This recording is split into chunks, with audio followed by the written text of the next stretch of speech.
Well, good morning and happy Sunday, everyone. Wow, those are the first words that have come out of my mouth this morning since I woke up an hour ago. Everybody else is still sleeping. I think kids are up running around upstairs, but other than that, uh, so I just realized I just croaked out my first words for the day. And hence the need to warm up your voice whenever you're going to do something. So me, that kind of thing, you know. So how is everybody today? How was your week? How has your weekend been going so far? We're halfway through it. It's Sunday morning, and we're not here. Remember, this is not the formal Intrepid magazine, Intrepid radio radio show on Sunday mornings. This is a more informal form of that. So it's just a time to talk, time to look at current events if we want to, and just chit chat about life and what's going on. So if you're out there, hey, Susie Q, good to see you. Everin Smith, good to see you as well. Say hello to that wife of yours for us.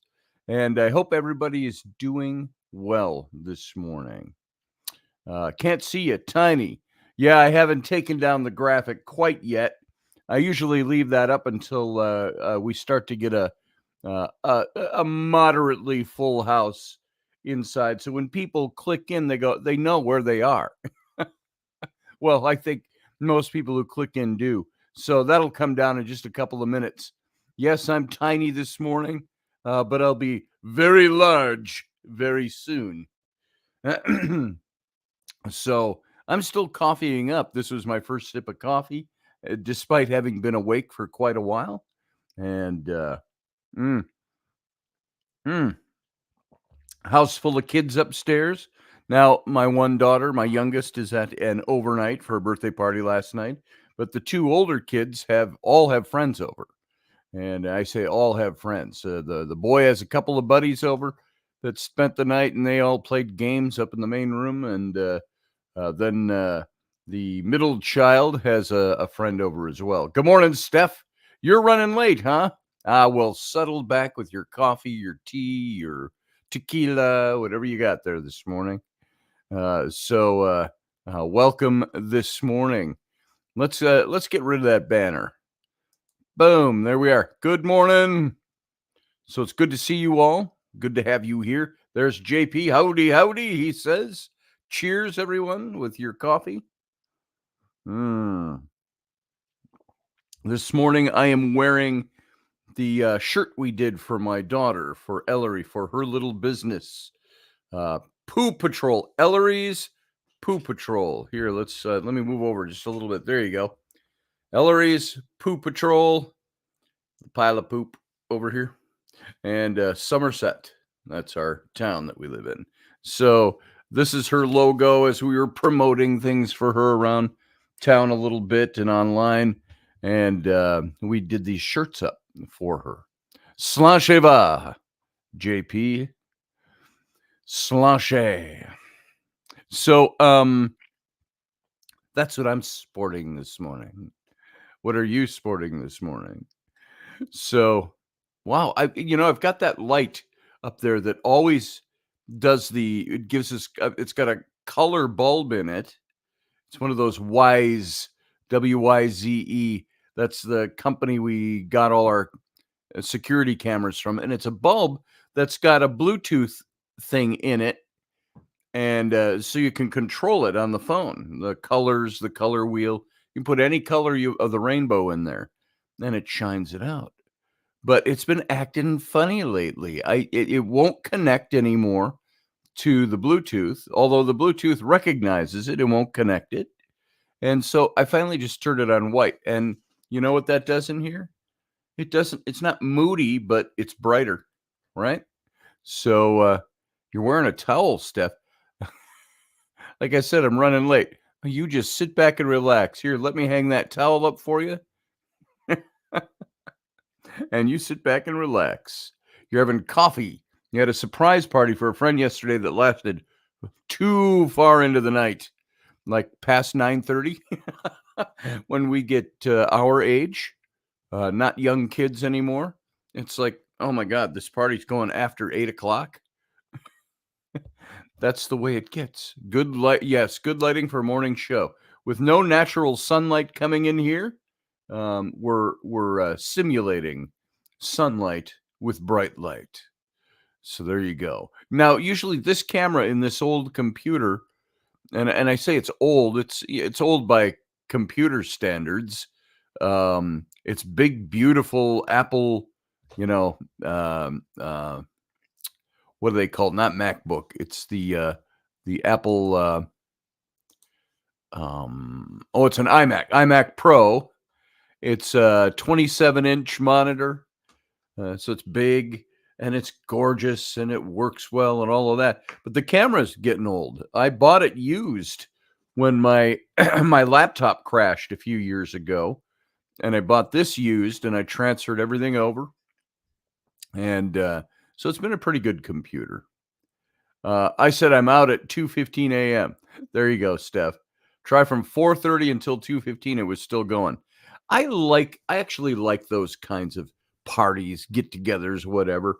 When you're hanging with friends, we had a friend from the festival who had passed away, and they threw a wake for him.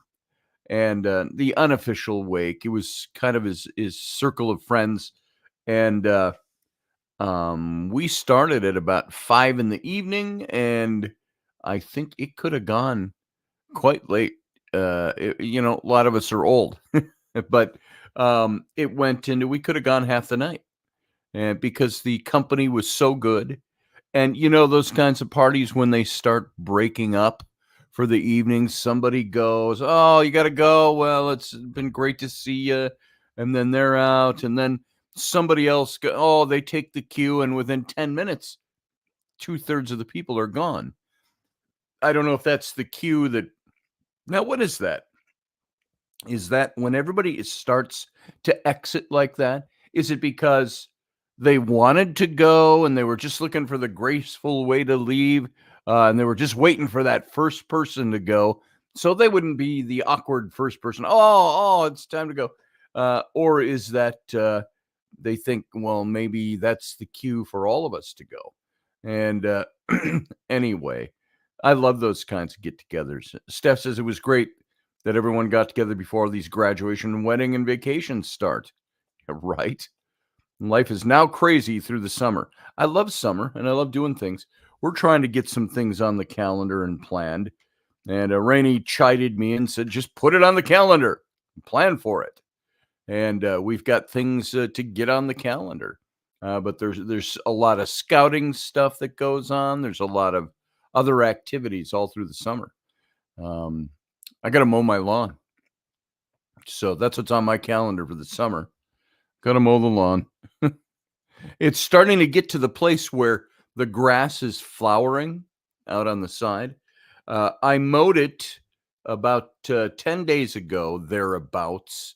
Mowed the front lawn, and I'm meticulous about it. I like to go out with the weed whipper and get around all the edges and all the flower beds and all of that stuff. And then I mow, and I usually it was already long for spring this year. And so I like to mow kind of a crisscross diagonal pattern in the grass, just so it's not the same typical. You see people who don't really care about their lawns. They get out with their lawnmower and they with straight lines, and they don't have a bagger and they don't have a mulcher, and so there you see these piles of grass and strips all along the yard. Well, we got a mulching mower, so it mulches it all, but it was so long I did it twice in the front yard, just so it crisscrossed and there was a pattern built in. It looks nice, and we didn't hit the side yard yet. I told the boy was going to do the backyard inside the chain link fence in the backyard, and then we've got the outer backyard, which is like another. I don't even know. I don't gauge distances very well. It's maybe another 100 feet to the property line, and then the width of the property back beyond that. And so that area got neglected because as I was doing the backyard, the mower stopped. I thought it was the long grass, and I thought, okay, but it wouldn't start again. It's an electric mower.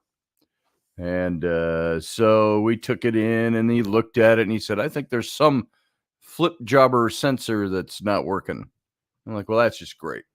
So I went and I looked online. We just bought that 2 years ago on Amazon, that lawnmower. And I went back and we looked at the same model, same exact model. It was almost dollar to dollar, double the price what it was 2 years ago. There's Bidenomics for you, folks. Elvis is in the building. How you doing, Elvis? Good to see you, brother. And like he says, yeah, smash that like button. You know what that does for us? Now, I'm not like some of these other guys out there where we've got hundreds of thousands of followers, and the like button has a greater significance. But that does help the algorithms for this show. So if you go and hit that like button, and anybody else who's in here, tell them to hit the like button. That shows YouTube's algorithms that something's going on here. So, well, there's your problem right there. Tain't got no gas in it, says JP. Yeah, there's no gas in it. So it's got 2 battery packs though, and at first I thought, wow, that I used up that battery pack pretty quick this time. I wonder why. And now I push the button, and it goes. Woo, it starts up, then it goes. Woo. That's all it does anymore. It won't start. It won't stay running. And I figured there's got to be something. And it only started when I got in the long grass, so I had cleaned it out underneath and all that just to make sure nothing's messing with nothing, and just won't do it anymore. So now my grass is going to seed on the side of the house. And it's a big, long strip. It's too narrow for football, but it's about the length of a football field from the front curb on the street to the far back fence line. And so it's nice, but at the same time, well, no, it's beautiful. It looks beautiful. You've got all these, the grass is long, and you got some dandelions in there, but you got these sprouting plants that are all yellow. They're yellow. It's like field grass. And then you got white field grass in there, and then it's sprouting yellow, blooming, I should say. So you look down the side of our yard, and it's like, this is a gorgeous pasture back there. But it's our yard. And it's a good thing our neighbors have a privacy fence on that side. And well, 2 neighbors. They're on the side street there, and they got privacy fences. So it's not bothering their view. So, and we can see all the way to the end of our property. Of course, you see the houses on the other side over there. And he's got not fencing, but he's got a garden with, old split rail, very antique looking type of stuff back there. It's kind of cool. So looks neat with our long grass. So we've got a prairie going in the. So did you know in Minnesota, they had a thing, I don't know if they still do it, I'm assuming they do, where you could take your yard in the city, and you could get some kind of either a tax break or some kind of thing for planting Minnesota prairie grass. And it was so some people, I saw it right in the heart of the city of Minneapolis, where you would have yards, just typical houses side by side going down main inner city housing, and some of the yards, which are no bigger than, say, my master bedroom there and this studio put together, growing wild grass.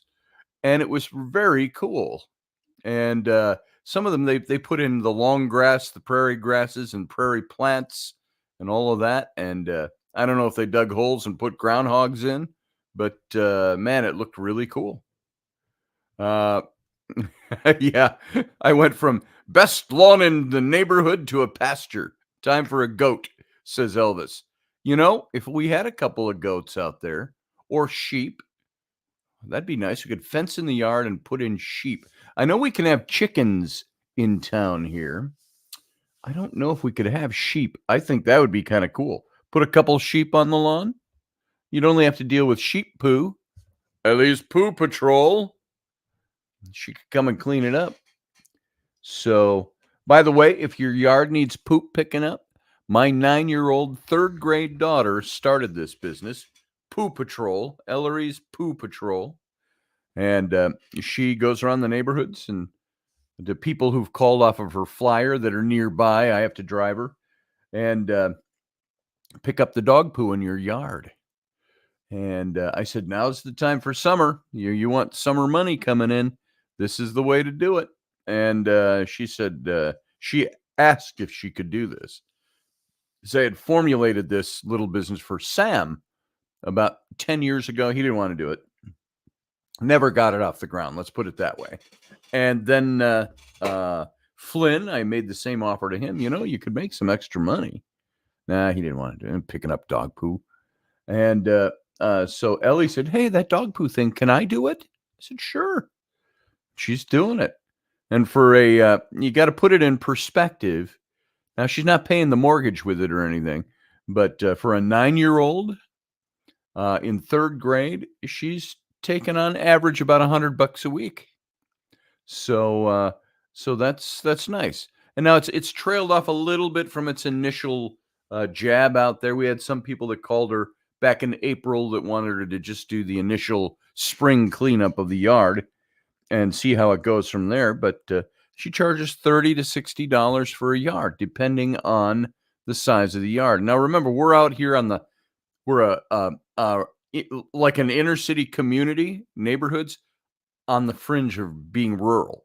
So you walk 3 blocks that way, you're in the country kind of thing. And so people have bigger yards.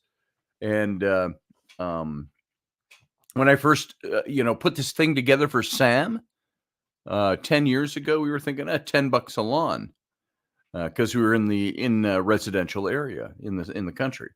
And now it's like $30, $30 a lawn for a regular lawn, and $60 if you've got one of those acre lawns, And she does it, and she's very good. She's very industrious about it, very good natured. And we told her, whatever you take in off of this work, you have to put half of it in the bank to save, and the other half is yours. And then you talk to mom and dad about what you're going to spend, so you don't just fritter it away. And we were out the other day and getting. It was actually after one of her lawns, and she wanted to stop at Starbucks and get coffee. She and her older sister love the frou-frou coffee drinks at Starbucks.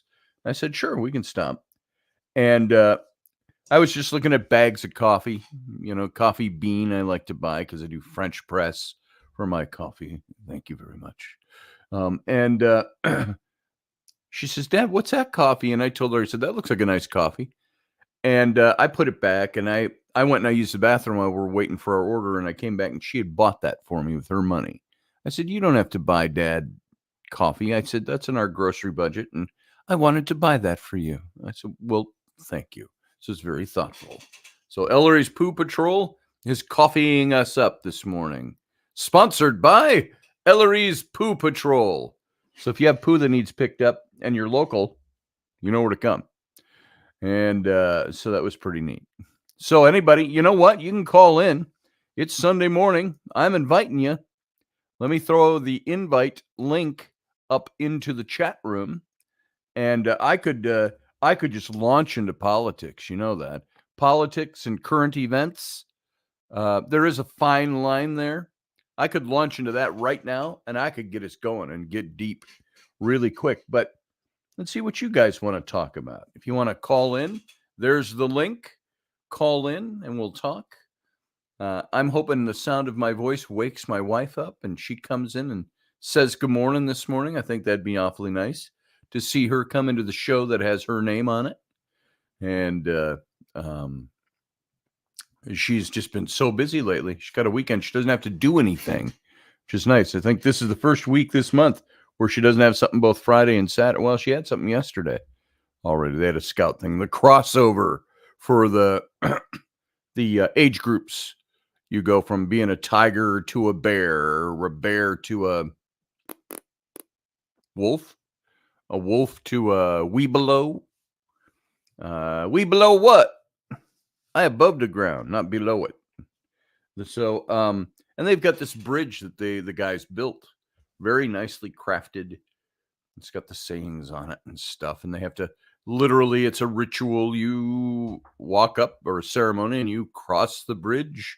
You get your new scarf or your new little, scarf tie, and so that's what the crossover is all about. And they get their awards for the year. They're earned awards, I should say.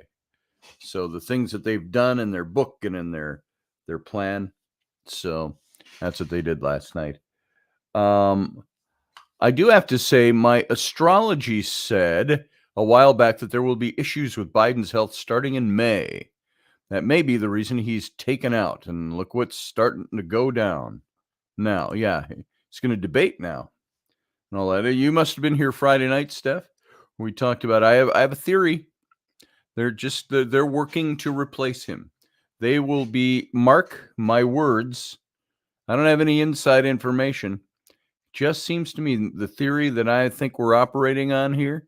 The Democrats have to save face. They've been saying for 2 years they were disappointed that, the Democrats are not happy about Joe Biden and his decline. They used him for what they needed to use him for. And they certainly don't want Kamala Harris in as the president. So I will bet you dime to donuts that by the time the convention comes, the Democratic convention, they're going to be pulling Joe Biden out. He'll be doing his gracious stepping out and endorsing the new candidate because that's what they're going to tell him to do. Or is he going to be so mentally declined by then? Do you think he'll do what he's told, or do you think he'll go out angry? And if he goes out angry, how are they going to take him out? Unless they vote him out. So that there's something interesting for you there. Trump is going to have an easy win, I think, against Biden, unless the whole system is rigged again. But what if they get somebody young and energetic in there for the Democrats? Now, let me put a caveat in here. I don't just vote Republican or Democrat or conservative or liberal. I vote for the person that I think is going to do the best job for the country. Does that mean some young Democrat, somebody younger who's on fire and is with it, could do some good things for the country? Maybe. I might disagree with their political ideology, but, you look at a guy like, we were so opposed to Bill Clinton back when he was in office because he was a Democrat. I was much more a Republican back then. And you look at that, and I look at the reasons 30 years ago that we resisted Clinton. And not just take the scandals and stuff out and push that out for a second. Why politically did I not want him in office? And I look at it now, and I say, Clinton actually did some pretty good things as the president.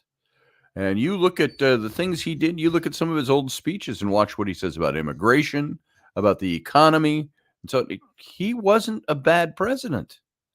He was just a Democrat for Republicans, and Republicans wanted, of course, a Republican in office. Let's see. Steph says, in the astronomical stuff, we have a lot of aspects pointing to assassinations or attempts of, and I've just seen some in other countries recently. Yeah, there was, wasn't the president of, not Uruguay. It was one of those like Baltic states countries, I think, if I'm not mistaken, where there was an assassination attempt this last week. So, yeah. Carlene says, Biden won't go out quietly. No, I don't know. I don't know that he will. Maybe this was the thing all the way along. I don't know. There's a plan. When they pulled him in to run him, I think, like I said the other night, I think they made a lot of promises to him, probably deals that they made. Here's what we're going to do. And as his health got worse, I think that there's probably a lot of modifications to that. So right now, Biden thinks he's winning everything, and he thinks you know what I think? I think he doesn't really know. And that's what he's being told. And, but I think as you see Trump's popularity growing, the polls, the this, the that, the other thing, I think what you're going to find is you're going to find that the Democrats have to find a way out of this gracefully. If they just say, well, we're going to take Joe down because he's mentally incapacitated, he's unable to cognitively stand as the president of the United States. Well, if they do that, they would have to admit that they knew this was coming for a long time. That doesn't just happen overnight. So they're trying to save face too. Remember that, because they've been gaslighting us and lying to us for the last years. How you doing, Josh? What's going on? Good to see you, brother. What's up this morning? Oh, not too much. You got me riled up talking about this now. Politics. Yeah. Well, let us have it. Spill it on us. Well, the politician you was talking about that got shot. That was the Slovakian president. Yeah, some Baltic state. So, but I can't remember which. I didn't pay much attention to it, but yeah, it was Slovak. But I'm sure he's very important there. Yeah, I don't know much about him. So, well, he was like, I think he was pro-Russian, and it was like a hit job. I mean, it was a hit job, but either way. But it's just Steph says, I think it may be that he spoke out about the WHO, World Health Organization, against the pandemic proposal. Yeah, might be. Yeah. Well, that's another thing. That's a deep dive right there, because this going on, that I think that kicks in over if it's not a treaty, it's an agreement with the. I mean, everybody's pretty much signing up for it, so it's crazy. Yeah. But back to Biden, it wouldn't surprise me if they pulled the 25th on him. Yeah, see, that's what I think is going to happen. I think you're right. I think if he doesn't want to go out quietly, you know what'll happen? I think the Democratic Party will push and will vote with the right to remove him from office under the 25th Amendment. Not competent to hold the job anymore. And has that ever been done in the United States? Has the 25th ever been used and upheld in the history of the presidency? I'm going to ask, has the 25th Amendment ever been used against a sitting president? Let's find out. Let's find out what Google tells us. There's a list of presidents who served 25th Amendment, an explainer, overview, presidential disability and succession, who's in charge. I don't see here a list. Yeah, I don't think it has. Presidents have used Section 3 of the 25th Amendment 4 times. Each time they've given power to their vice presidents. Now, this is the sitting president has invoked this on themselves. And they gave the power to the vice president for a short time because they needed to get anesthesia for a medical test or a surgery.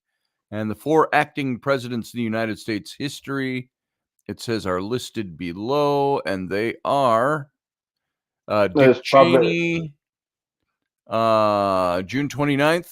President George W. Bush became the first president to officially invoke Section 3. He needed a colonoscopy, a test of your bottom. Yes. And he would be getting anesthesia. And he I didn't know that, just getting anesthesia. They want to have somebody else, I guess, who's not under the influence of drugs. So Dick Cheney, he voluntarily gave that to Dick Cheney till he was back in shape. On the 21st of July of 2007, 5 years later, President Bush again invoked Section 3 so he could have another colonoscopy, which I'm due for one. I haven't had one in far too long, 9 years or something. I think when I was due for my other one, it was when I was in the middle of all my heart stuff. And they said, we're going to push that off for a while. Well, knock on Um, wood. I hadn't hit that age yet. Well, I'll be 40 this year, so you know, but, it's a lot of fun. yeah. They give you this big gallon and a half jug. You got to chug this stuff down. And it's not just like sitting, let's just chug her away. Over an You got 8-hour period, you have to drink the whole thing. So you have to start at night in the evening, and you start drinking then 8 ounces at a shot, yeah. 15 minutes, something like that. And by the time you get to cup number 4 and realize you still got 20 more cups to down, you're over it. And well, all that does is make your system run, and it turns your ass into a waterfall. Is what it does. It cleans you out, so they can run their cameras up your butt and take a look at what you got up there. You would think by now, well, that and the prostate, you would think they would have something technology wise Yeah, that they could do you'd something think. better. They just want you cleaned out. Yeah. Kamala Harris, Joe Biden actually signed his over for an hour and a half on November 19th of 2021 for his colonoscopy. And let's see. As of 2024, Section 4 has never been invoked, but there were at least 2 occasions where the use of Section 4 was considered, and another where its non-use came under substantial criticism. And this occurred also during the presidency of Ronald Reagan. I was about to And, say Reagan. yeah. I know they pushed it with him. Yeah, because Which he had Alzheimer's and he was Alzheimer's. declining. And so they didn't actually go through with it, but and Biden definitely. He's Biden got definitely. In 1987, Reagan was accused of not doing his job. His chief of staff, Donald Regan, resigned. Howard Baker replaced him. Reagan's staff told Baker that Reagan seemed lazy and unable to do his job. They told him to be ready for Section 4 of the 25th Amendment to be invoked. And according to PBS at the time, their program American Experience, it said what Baker's transition team was told by Ronald Reagan's staff that weekend shocked them. Reagan was inattentive, inept, and lazy, and Baker should be prepared to invoke the 25th Amendment to take away his duties. And then in an interview on the program, Edmund Morris, who had written a biography of Reagan, which I've got over on my shelf, he said, the incoming Baker people all decided to have a meeting with him on Monday, their first official meeting with the president, and to cluster around the table in the cabinet room and watch him very, very closely to see how he behaved, to see if he was indeed losing his mental grip. Reagan, who was, of course, completely unaware that they were launching a death watch on him, came in stimulated by all these new people and performed splendidly. And at the end of the meeting, they figuratively threw up their hands, realizing he was in perfect command of himself. Now, that's what his biographer wrote of it. Now, and that was when they were watching him to see if they needed to invoke the 25th Amendment. Now, do you think that what has the Biden administration done? Do you think they've done anything like that? Do you think they sat around and watched him and thought, do we have to invoke the 25th? You know, we have all our criticisms for them that we have, but do you think that there are people, they're not, I don't think they're all innately evil, but I think they do stupid, dumb shit. But, and I disagree with their political ideologies. Do you think they sat around, do you think they had meetings and watched him? And maybe Biden performed fine that day, and they're like, okay, I guess he's okay. Where do they keep coming up with?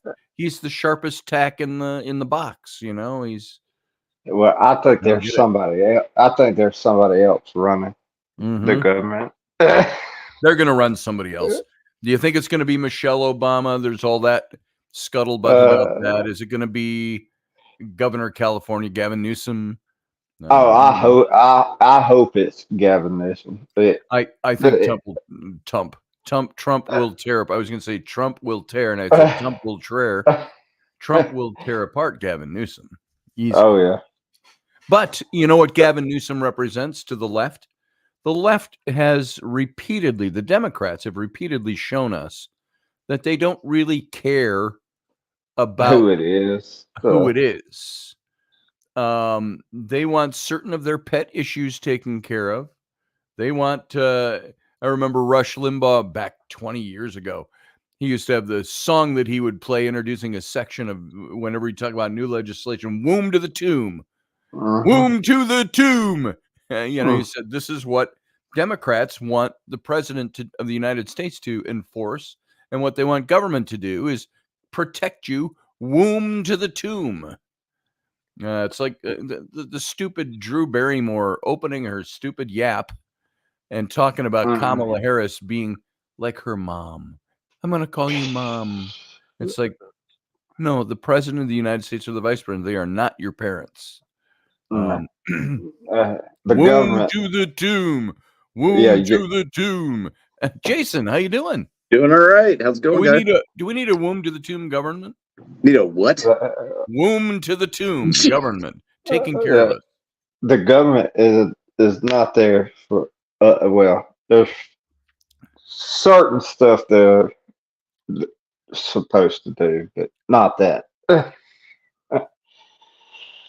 Womb to the tomb. Jeez. By the way, I got a question for you. Now you're sitting out there on your front porch. You look rather settled in. Like I'm not settled, but I'm here. I've got a front porch. I'm living in Missouri. Are you Missouri or Kansas? Missouri. Yeah. You're in Missouri and Kansas City, folks. It crosses the state border there. Yeah, that's on the west side of the state. That's the west side. And so you're out there, you're sitting, it looks like you got a little sunshine going, or at least light. We always see you out smoking at night on the captain's cabin. But there you are on your porch in the daylight. Let me ask you the most important plaguing question of the morning. Have you had a colonoscopy yet? No, I have not. Oh, you can't. You're going to really love it. You're going to love it. You haven't lived until you've had a colonoscopy. You haven't lived until you've had your colonoscopy. And there's nothing like, we already talked about all the chemicals they make you take the night before to wash out your system. So they can, run a coat hanger with a camera on it up your ass and look for what's been there. And, but the best part is lying on the bed in your robe. And you got a fart. Oh, if you got a fart. Oh, yeah. Well, lying there and having two really, really pretty nurses attending to you. And there's the one that will lean over you and go, and they're starting to give you anesthetic. She leans over and she goes, she says, just take your hand and spread your butt cheek for me, will you? I don't know. I don't think she didn't use technical language like, could you grasp your gluteus maximus on the left and pull it? No, she said, just take your hand for a second and pull this up. Pull your butt cheek up. And I'm like, under different circumstances, that would be an interesting question. But under these circumstances, I'm glad you're so good looking and you're watching me, an old fat guy who spread his butt cheeks for you. That just makes me feel happy. Well, it's glad to hear you handled it so gracefully, Scotty. I handle all those, especially when I had to poo in the bedpan in front of three nurses, laying there naked on the table, flapping in the breeze. Well, there was no breeze, so flaccid in the breeze. It's funny. My mom was a nurse for well over a decade before she went into real estate, and so there was always, this thing of, always make sure you're wearing clean underwear. Always make sure that you're this. Yeah, I mean, what if you have to go to the hospital? And well, the hospital, I'm like thinking to myself, well, if I'm in a hospital gown with the flap in the back, I'm probably not in my, so it doesn't matter, right?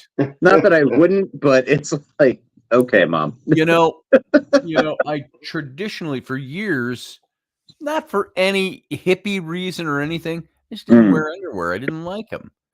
It was too bulky, and throw on my jeans or my pants and underwearless. That was me. That was me for about from midway through my 07-08 Iraq deployment. Yes. To probably about, gosh, 2 years ago, year and a half ago. Because it just it's one more layer that your body has to breathe through, and all of that. But and there were some benefits though too, because I typically wear a lot of heavy denim. Yeah, and so there are some benefits to switching back. I had to start being very picky and start looking for a lot of different things. Being underwearless and sitting in the car, going maybe 70 miles an hour down the freeway, so you don't have a lot of movement, and realizing that pain or itch is being caused by the heavy seam in your denim jeans crossing your scrotum. And women, you don't have to worry about that one. You got other problems to worry about. But it's like, ow, and you realize it's because of the way you sat down. When you sit and you scoot into place, the squish a little bit, and then you realize, well, I've got one testicle hanging on that side of the seam and the other one hanging on that side of the seam. And it's like, my pants were not that tight when I put them on. Why are they tight? Oh, I scooched up in them. And so there's that. But anyway, it's like, I went underwearless, from before I met Raini. I was underwearless, Hey, but I think sometimes I did it just so, I could look like a porn film, Oh God. for her. Like, here, let me unbutton that fly. Ooh, you're not wearing underwear. There's that factor, I suppose. But hey, come on down to Alabama. You go underwearless a lot. Wear your baggy shorts. You take, yes. I view Alabama as being the place where you go buy a pair of sweatpants and you cut them off just below the knee. So you have really long sweatpants and they're a size too big.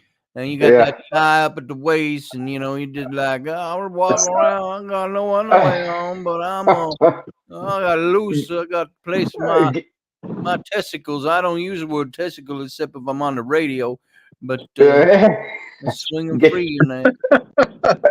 Go outside on the front porch, get that breeze blowing. Sarah says I'm going to add that to the list of things I never needed to know. See, if I ever move back to Alabama, I will probably be investing in a lot more linen suits. Well, y'all see a sucker suit. I'm a gentleman. Well, I mean, Mom and Dad live in Madison. My brother lives in Birmingham. Well, Helena, but Birmingham. And I'm in Birmingham. I'm in Tuscaloosa County, but that's something I noticed about the South. It's never like, I'm in Birmingham, I'm in Madison. They're like, I'm in Sam Coleman County, I'm in such and such county, I'm in Treefront County, I'm in Emancipation County. It's all counties down there. I live in the county. The furthest south in Alabama I ever lived though was Fort Rucker, now Fort Novacell, and in the Wiregrass. That's. Hey, I've been there plenty of times, but it is humid down there. You talk about. I don't like humidity. Oh. You talk about swamp ass. Yeah, well, it's humid enough down there that you can get Spanish moss in the tree. Nice. Yeah, and which is lovely, but it's, we just use toilet paper. We got. It's so far. It's not very humid here, but I love a good thunderstorm. Thunderstorms bring humidity. Jasper County. You're humid. Jasper County. Jasper. Yeah. I'm in Jasper. I'm in St. Croix County up here, St. Croix, Wisconsin. Yeah. Those foreign words. Have fun town names like Andalusia. Andalusia. Yeah. We breed good horses down here. And then you have other ones where it's Babynet. Baby I Net. mean, Bayou La Battery. Was that Yeah. from what was it? Mike Myers and Wayne's World. Oh, she's hot. She's like a babe. She must be from Babylonia. Yeah, there you go. Jesus, Mary and Babylonia Joseph. County. So, Hey, the original Mardi Gras actually started in Mobile. Mobile. Yeah, it's Alabama. It's Mobile, not mobile. It's Mobile. Yeah. Mobile. We're going to Mobile, Alabama. You're going where? Mobile. Where? Yes, sir. Mobile. You can tell a lot about the history of a place by the land and its street names. Oh yeah. Yeah. Well, and like so, then outside of Daleville, outside of Fort Rucker, you had Enterprise, and Enterprise. When you go downtown, the birthplace right in like the square, they have this big statue, and it's this looks like it's a goddess type woman, and she's uplifting a boll weevil. Yeah. Because I know exactly where you're talking. Right, yeah. So the boll weevil, attacks cotton plants, yes. But it saved the South along with George Washington Carver because it forced them to start growing different crops other than cotton, and because cotton is incredibly depleting on the soil. And so by planting peanuts, peanuts are a nitrogen affixer and other things like that. And so you rejuvenate the soil. Ladies, as you make rotate sure you crops. heard that right. They grow peanuts. Peanuts. And if you go to Dothan, Alabama, about a half hour away from Fort Rucker, Danville, Alabama, did you say? Say again, Dothan? Docent? Dothan. If you go to Dothan, everywhere when you're driving around town, you'll find these concrete statues of peanuts put out in front of businesses, and they'll paint them up. And so when I was at Fort Rucker at the company headquarters for Bravo Company, 1st 145th Aviation Regiment, the commander had on a cork board in the hallway had a commander's play of the week board where it was soldiers doing dumb shit. And they'd post up what it was. The names would be redacted. But, if somebody did something stupid, got hung up with the police or with the city or whatever, as kind of a warning to others. So you start flipping through the play of the week. And there was one in there where a lieutenant had been arrested. Lieutenant. Had been arrested and charged not only with, drunk in public, because it was outside of Hooters, and they had a peanut out there that was painted up in the Hooters girl's, outfit. Nice. And he was arrested for drunk in public and assaulting a peanut. Nice. He was out there grinding and gyrating on the peanut, and the cops come by. And they arrested him for that. And they arrested him. The things you can get arrested for. Only in Alabama. He identifies as a peanut and get away with it now. But I tell you what, you get. I'm trying to think. There were 3 store locations, 2 that I can remember. There was one in Andalusia, and then there was another one. Oh man, it's a town that's between Dothan and Montgomery. Troy, Alabama. There's a barbecue joint down there called Hooks. Mm-hmm. Oh man, if you are a fan of dirty rice, I am. Their dirty rice was the best, and you could buy it in pint and quart sizes. Now, if I was a man of financial means, you're just telling me that. My mind goes, oh, we got to go try the dirty rice down there. I just did Rainy this week. Hey, tomorrow we're going to pack up. We're going to go down to Alabama to a little place called Troy, so we can have some of their dirty rice. Oh, yeah. But I'm not a man of means that way, so. Well, you could stay with me, and then you could take a track down to Troy. And then there's a place in Huntsville. Well, outside of Huntsville, it's in Madison County. Called Madison Greenbrier. Greenbrier, yeah. And they have really good barbecue and catfish. And then all the Greenbrier reminds me of is delivering newspapers when I was a kid. There was Greenbrier Apartments in Minneapolis. Didn't like it. Had a weird smell to it. Yeah, let's see. Then there was Gibson's. Gibson's was a local joint in Huntsville, and that was always a good one. I'm trying to think of Bob. Is it Bob?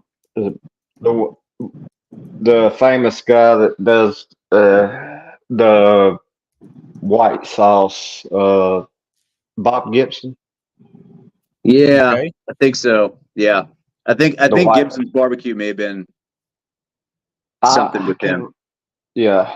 Well, there's some places in Minneapolis where you can get there's a place called Cajun Boiling in Minneapolis, and the Cajun House in Minneapolis. That one's in St. Paul, I think, where you can find some great dirty rice.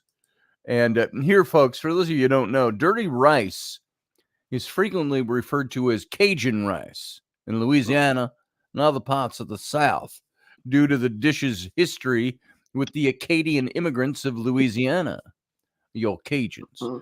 And Cajun rice typically incorporates andouille sausage. Andouille. Oh, that's right. Andouille. It's not andouille. Ouille is andouille. It's like ratatouille. Sausage. Andouille. Bell pepper and celery and onion, along with a blend of traditional Cajun spices. Yeah, I think. What's in that? Oh, it's a blend of traditional spices. What kind of spice? Traditional. That means we ain't gonna tell you. Hey, what was that old man that used to cook that had that franchise? He was the Cajun, Raging Cajun, not Raging Cajun. He was something else. Yeah. That's where everybody who's in our age bracket learns stuff like we don't guarantee. Yeah, guarantee. You and me both, Sarah Yusuf. I'd love to eat my way across the country, she said. Me too. Right? Yeah, absolutely. But that would make. I know there's been TV series that have done that, but I'd love to do it. At my age, I can't get hired to be the young, gorgeous, six-packed adventurer. Who in slow-mo I squish my hair back when I come out of the I can't be hired as the one with the six-pack anyway. But yeah. But, I can't. We go do. I can't do the old man who gets in my Valiant. But let's think about this though, Scotty. Do you really truly trust the food opinion of the svelte six-pack sporting perfect hair dude? Because they don't eat anything. Right, yeah, that's well, I don't think what is now Guy Fieri, I can trust him because he eats. Yeah. I seem to like, and he's annoying as shit, but he's that guy. I don't even know if he's a cook. Is it Ferrari? He's got the spiky white hair. Yeah, Guy Fieri. Guy Fieri. He's going, and then he's a chef. Other guy. Oh, I don't know why everybody hates on Guy Fieri, man. He is an awesome human being. I liked watching his show. He's a chef. He was always on there. He was always but who is the guy? And I can't remember the name of the show. It was on a few years back that he would go to the places that would offer it wasn't weird food. Oh, Man versus Food.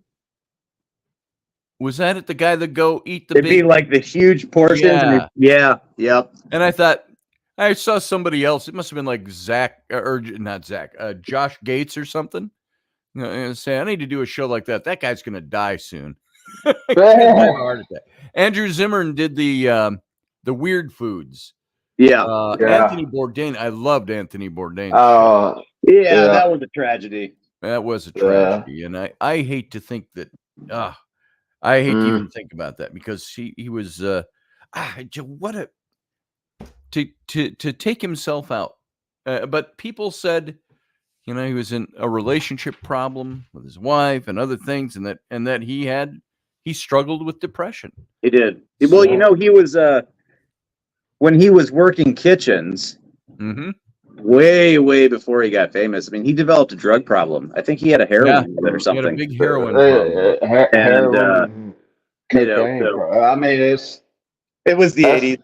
What? That's a big thing with chefs. That's like chefs and lawyers. They have drug problems, like big time. Yeah. Sarah says that Adam Richman was the guy, Man vs. Food. Yep. And he's doing a history show now. Boy, he's trimmed down a bit. Yeah. It's because he's not eating enormous amounts of food. Well, and they got a new things. Like they got a new guy doing it now. Modern Marvels, Man Finds Food, what was that show? Renitidine, however you say that, and Man vs. Food. He's got some history show. Tragic details about Man vs. Food star Adam Richman. Tragic details. Oh, this is juicy. Let's see what this says. Sounds Tragic like details about Man vs. Food star Adam Richman. Adam Richman burst onto the culinary if you're highbrow, entertainment scene in 2008 with Travel Channel's reality television series Man vs. Food. God, 2008 already. That was. How many years ago was that? 10? Yeah, I don't like to think about it. And 16 years ago. Wow. That's why I failed all 4 quarters of algebra in 9th grade. Took me that long to figure out. But you didn't have Common Core math. You should have been doing better, Scotty. Yeah. I didn't pay attention. I didn't care. And I paid for it. Math was never my strong suit. Yeah, never. Unless I needed to figure something out. Of 9th grade algebra. I told that story. Failed all 4 quarters of 9th grade algebra. And the algebra teacher was one of those left and right brain people because he was a fantastic mathematician, but he was also a fine artist. Oh, wow. And he knew I was an artist. He said, tell you what, he says, you paint a portrait of me and I will pass you for the year. He says, he looked at me and he goes, Scotty, you are never going to use this in life. You're never going to be a mathematician. I get it. He says, I'm going to cut you a break here. You can take it all over again in summer school and take it over again next year. Or if you do a painting of me, I'll pass you for the year. Nice. Sold. And I did a big painting of him. He was going like this. And he had a big beard and, wore red sweater vest all the time. I got to step out for a sec. I'll be right back. Keep talking. And so I did that painting and I passed for the year. I never took another math course my entire life after that. Go figure. I don't know how I breezed all through high school. That was 9th grade. 10th, 11th, 12th grade. I never took a math course. I never got nailed for it. In college, never took a math course. Of course, I didn't need them in seminary when I went into my master's program. Didn't need a math course. So 9th grade was the last math course. 9th grade failed 4 quarters of algebra was my last math course. Anyway, Adam Richman. He burst onto the culinary entertainment scene in 2008 with Travel Channel's reality television series Man vs. Food. He traveled far and wide to bravely take on the best food challenges in the United States, all while being cheered on by local restaurant goers. For instance, he once tried and understandably failed to devour a 6-pound, 2-foot-long burrito. 6 pounds. Think about that. You think that's not a lot of weight, but pick up a pound of hamburger and then spread that out to 6 pounds and pick that up and go, could you eat that and put it in your stomach? blow up. Let's see. In another episode, he ate so many oysters, 180, that to this day, it's the one food item that Adam Richman has sworn off forever. So thanks to Richman's enthusiasm for food and the extreme lengths he went to display it, the series received the network's highest ever rating for a new debut. It only had a run of 4 seasons before Richman stepped down as host. More on that, the article says. But the program's influence can still be seen today in the countless food challenges it inspired around the world, blah, blah, blah.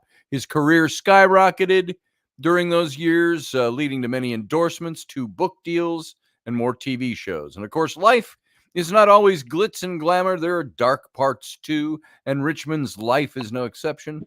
From grieving his father's untimely death to struggling with body image issues, being a victim of fake news, these are the tragic details of Adam Richman's life you might not have heard about.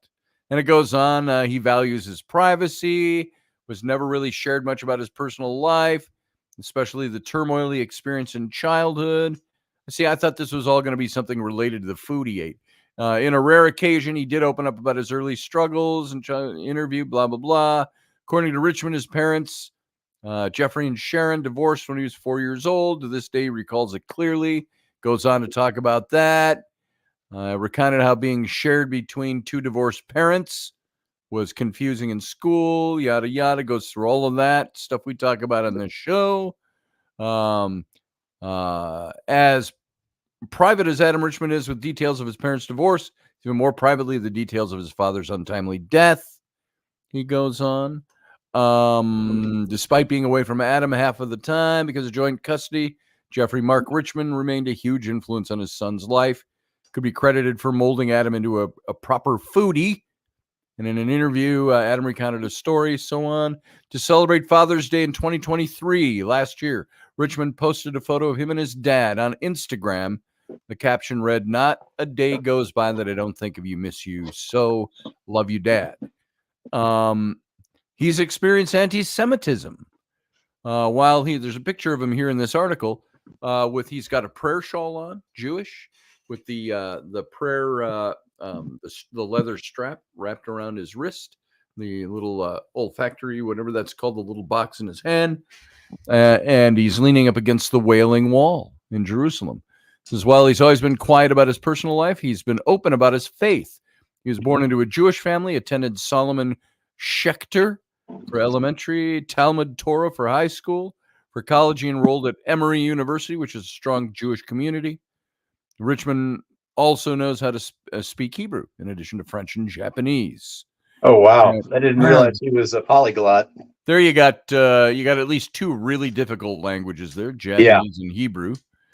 Like many who follow his faith, he's experienced anti-Semitism. In an interview with The Observer, he shared some stories of hostility toward him and his family and friends. I wonder if Emory University gets the protesters, because predominantly Jewish students there.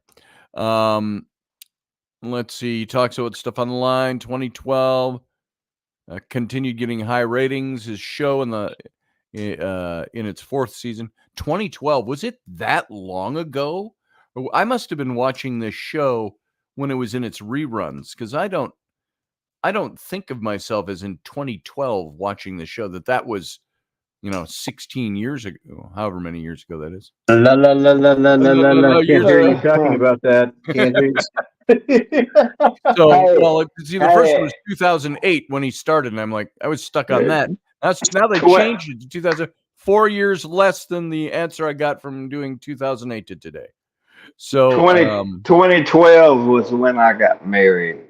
There you go. Are you this still married? wife? Are you still married? Yes. All right. Congrats. It says here. Anniversary was last week. Oh, congrats. 12 years and still going. So. Outstanding. Man, what the heck? If Field Guy can get married, why the hell can't I? Yeah, where is Field Guy? Is he here today? I thought I saw him earlier. Field Guy, when are you getting married? Or no, sorry, did I say Field Guy?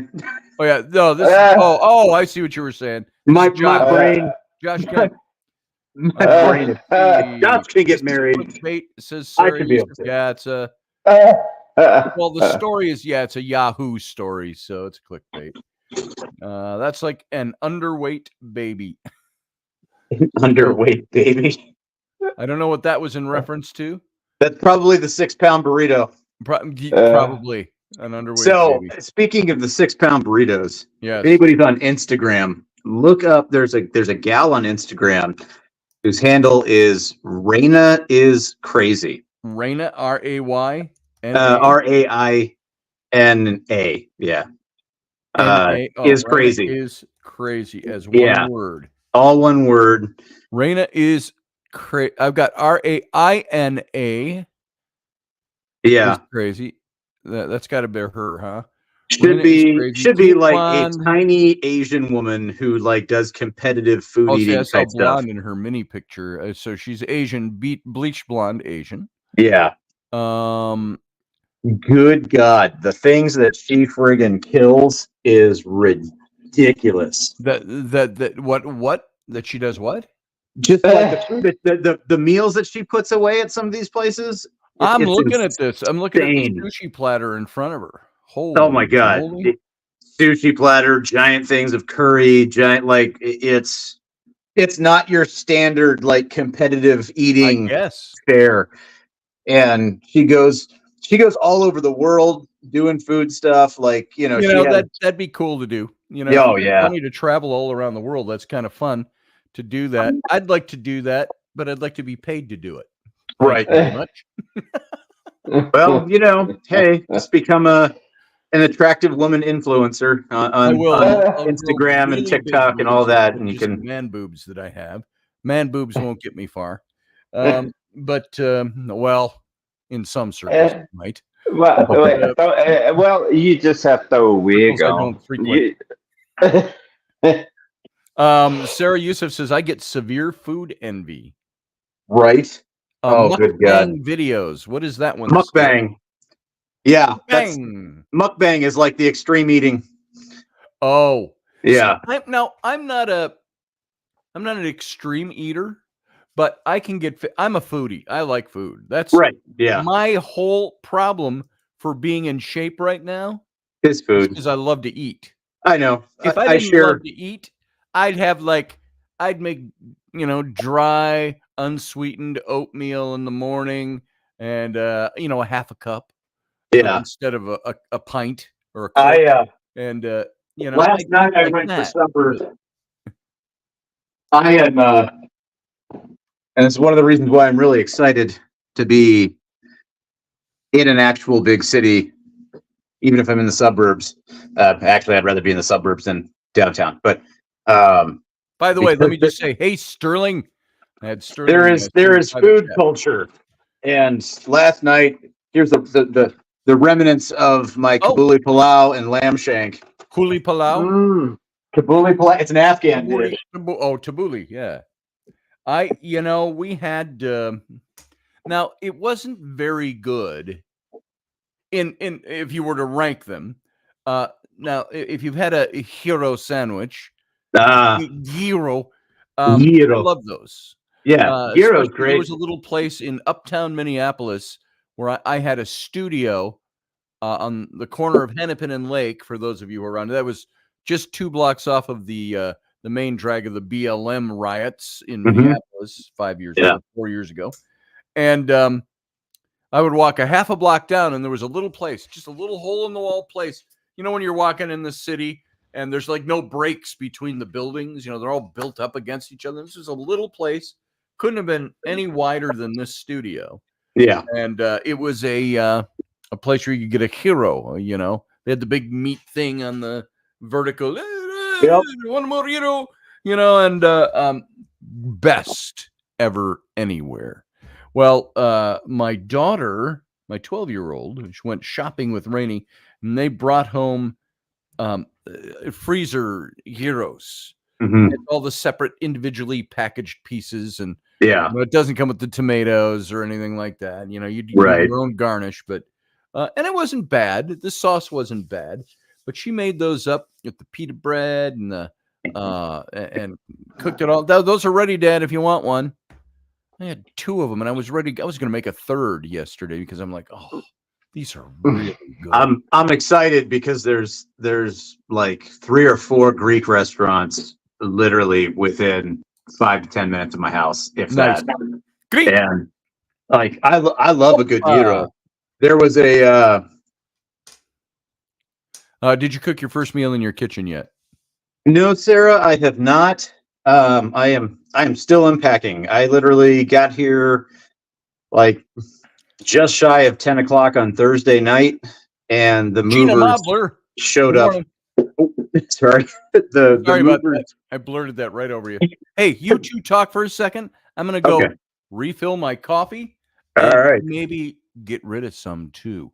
So I'm gonna let you guys talk. I'm gonna remove myself. I'll be right back. All right.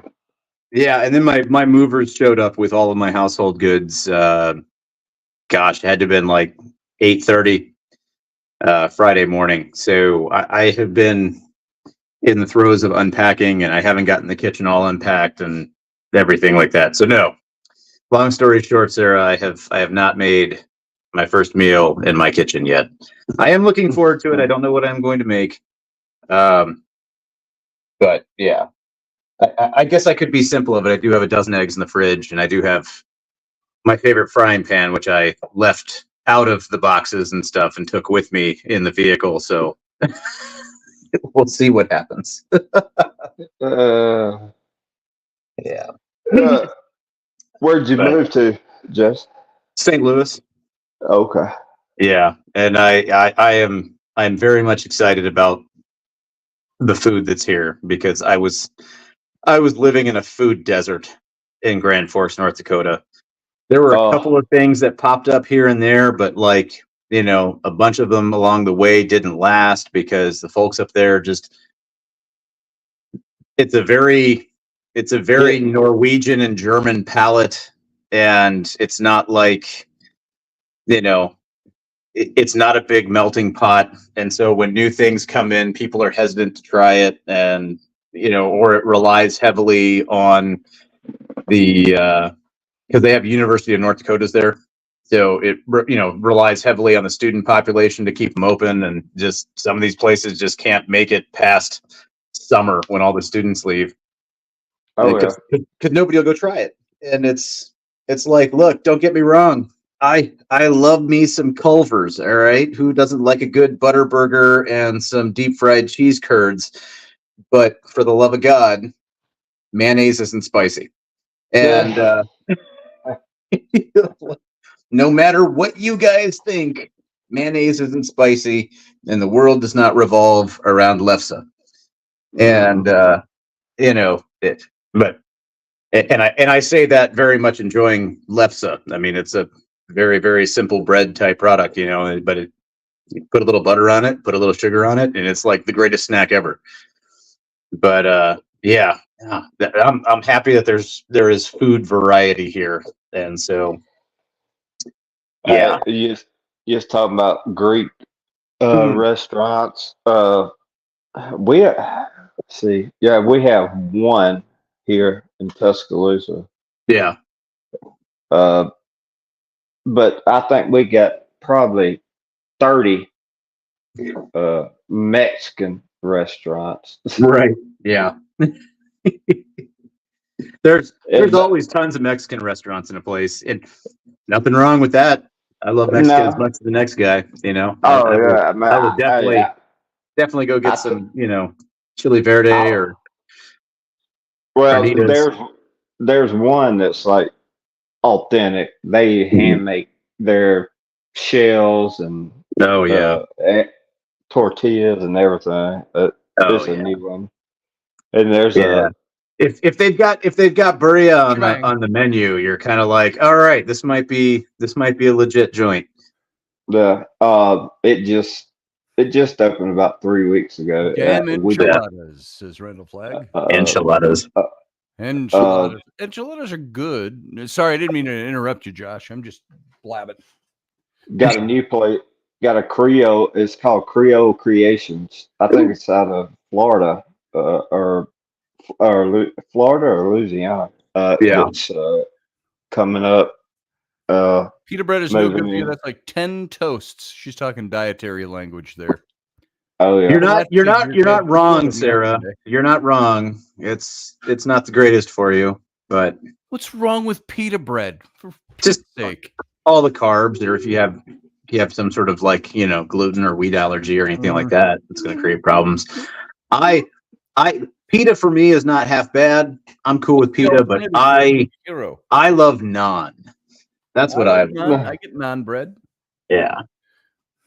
Or NAN, folks, not NON. NAAN, right? Sarah, what is the good alternative to pita bread if you want the pita bread experience with a hero sandwich? Sarah, call in. Call in. Wait for it. Oh, naan. She says naan. NAAN. So naan is, or you're just correcting my spelling? Probably both. It's double. Yeah, naan, and then like there's there were a couple of kinds of bread that the locals made in Mazar-e-Sharif. They're in northern Afghanistan that I can't remember the names of them, but between the naan and then those other two, those were so good. And we used to give me a minute. I'm cutting vegetables. So. We used to joke. We used to call it. We would sit there, be out on convoy, and we'd see the bakeries and be like, "Oh man." And then we tell our interpreters, because we had a couple of interpreters actually that lived out in town and would, basically come into work every day instead of live on the compound with us.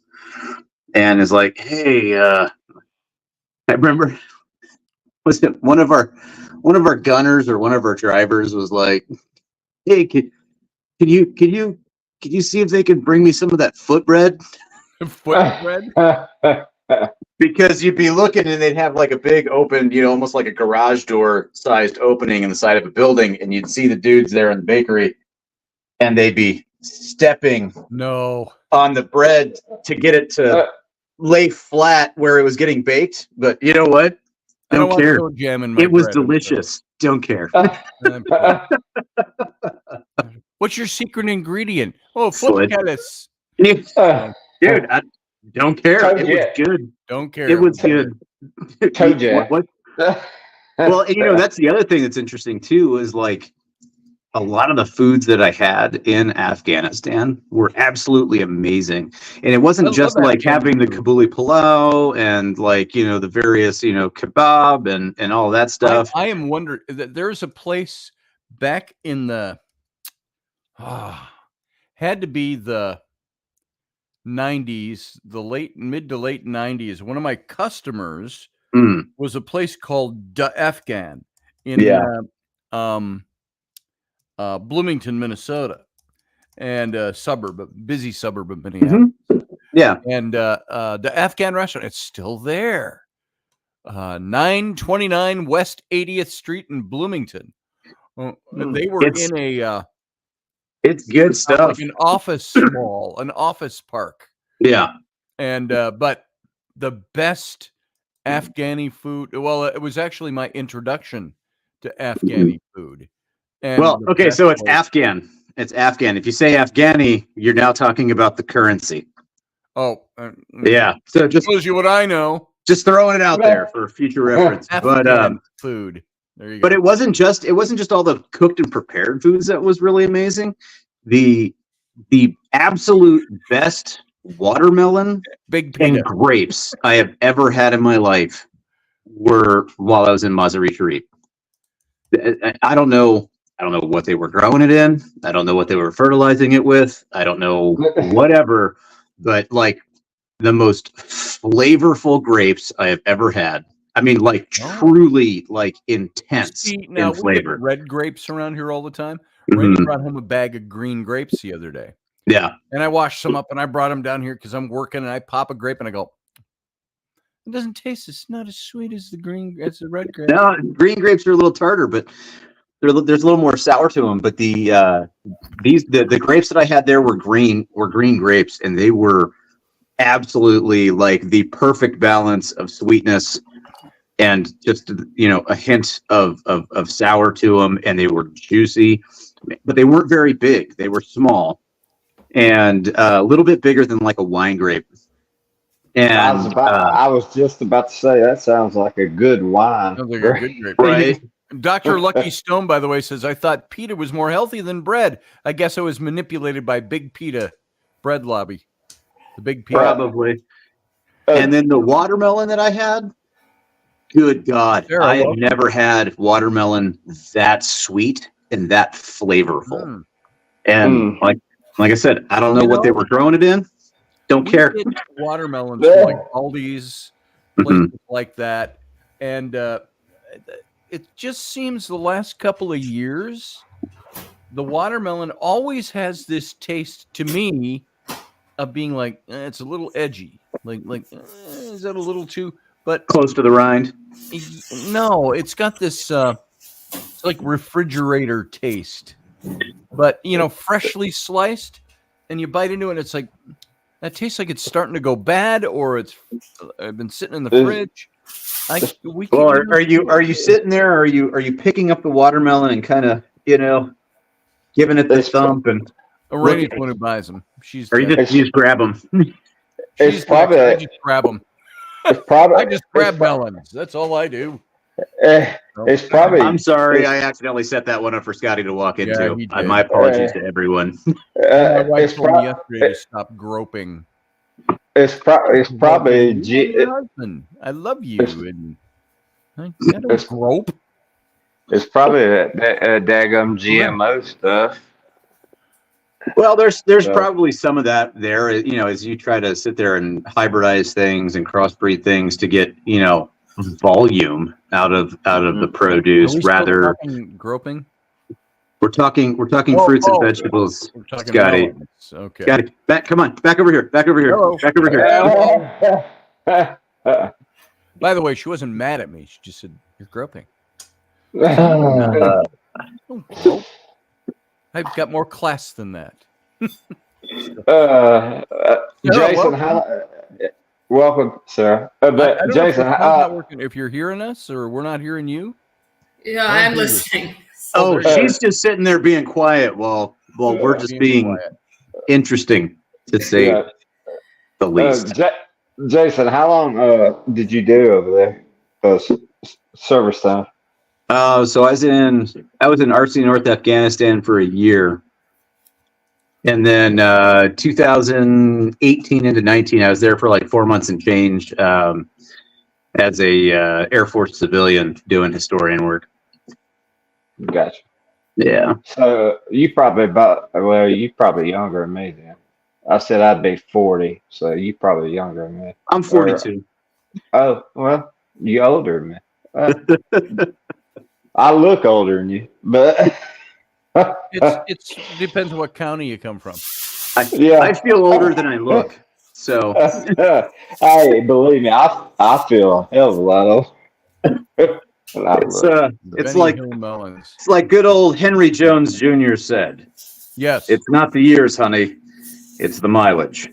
Yeah, there you go. Blasphemy. So you're cutting vegetables, Sarah? That's been under my name on my ready Instagram. For the week, so, Sarah, what? You're echoey. You're in your kitchen? Yeah. Or your bathroom. I believe she said she's food prepping. Yep. Food prepping, yes.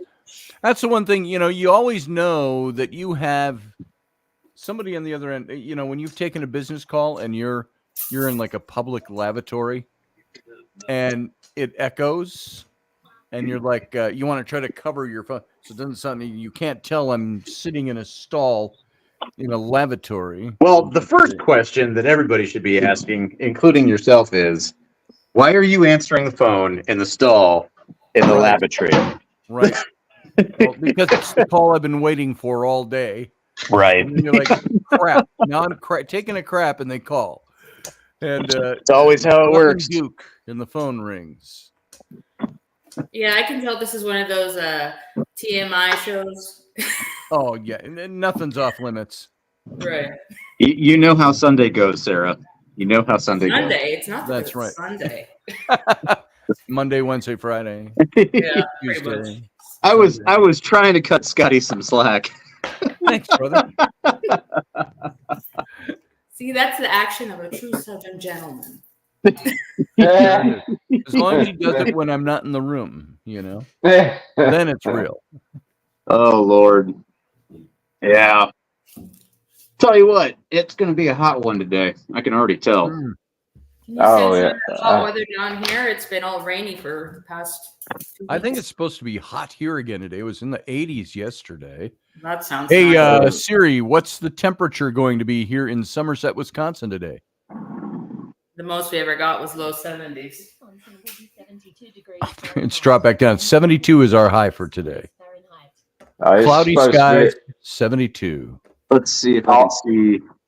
all next week's supposed to be pushing 90 this week down here. Nice. See, 90, too hot. 84. 80 is workable. We're going to have a high of 89 and a low of 64 today. There you go. Wow. Yeah, you're pushing 90. Yep. Oh, it'll get up there by the time we get midsummer. I guarantee it. Oh, yeah. Yes. Yeah. Which is just going to, it makes me quietly chuckle to myself about all the times I would hear people in Grand Forks being like, oh, the humidity. Oh, it's so hot. And it's like, dude, you don't know what humidity is. Shut up. Yeah, move south. No. Yeah. And then the other voice in the back of my head said, now, Jason, be nice. See, Oh, out God. where you used to live is western Minnesota, and it bumps up against the Dakotas. And Yeah. everybody out there, you got all your farmers from like Litchfield and Moorhead. They're all kind of like, well, it's going to be a really hot one today in a soaker. Oh, it's going to rain. No, just the humidity is really up there. Don't you know? And it's interesting because, like, there are times where they were like, oh, it's really high humidity. It's like 90% humidity or 80 close to 90% humidity. And it's like, yeah, for like a day. Yeah. For like a day. It'll Carly, be. you're in Virginia now, right?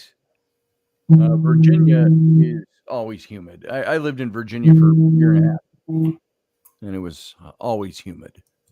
Yeah. Having the Mississippi running through the city is going to be interesting too. Our rain left out last night, storms and rain.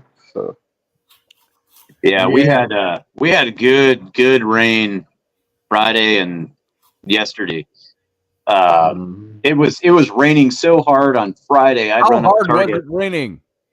It was raining so hard that when my dad called and I was in the car, he couldn't understand me. Oh no! Oh, you told me that. Yeah. Yeah, because of how heavy the rain was hitting the car and the roof of the car and all that. It was crazy. I was like, I haven't seen rain like this in a hot minute, probably since the last time I lived in Missouri.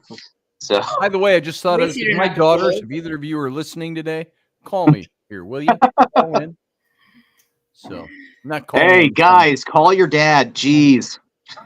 I've been trying to get him on this show forever. Oh, we can't today, Dad. We're doing this. I think they just don't want to come on the show. Could be. What was that, Sarah? You started to say something? No, I said at least you didn't have to pull over. Yeah. Right. Yeah. I've had to do that before. Yeah. I have. Though not in any of my newer vehicles. I had to pull over to the side of the road when I was driving from the second leg of my trip going from Fort Rucker, Alabama to Fort Drum, New York back in 2007. And it was someplace in Maryland, I think. I was in my 63 Beetle and my wipers quit. And it was night. Oh. And so I had to pull over under an underpass.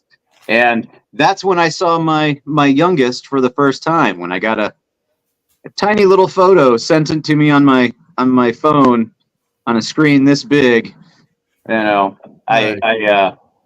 was not able to get there in time to see them born, which sucks, but it's a memory that'll stick with me though. So yeah. Since you keep bringing up Fort Rutgers, what would a Indian Navy plane helicopter be flying out of the Tuscaloosa airport? What Is it? Did you say an Indian helicopter? Yeah, Indian Air Force or Navy. Indian Not no Army. feather Indian. Navy. So Okay. what's it Oh, called? is it, so the Indian Navy. So Yeah, Shalorsky. I don't think of the Indian. the Indian.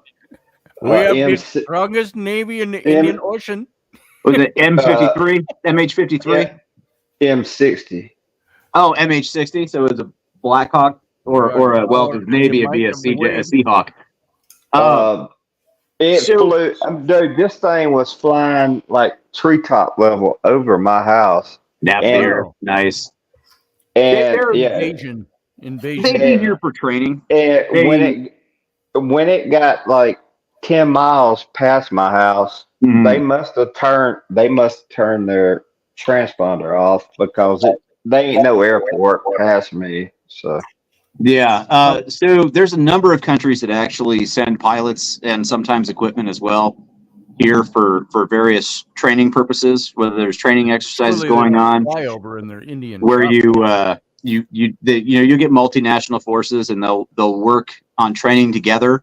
So that way you have better interoperability between the forces. Now, do they send their own choppers over here so they can learn in their own equipment? Yeah, that's what it is. Well, I think they just bought a bunch of these MH60s.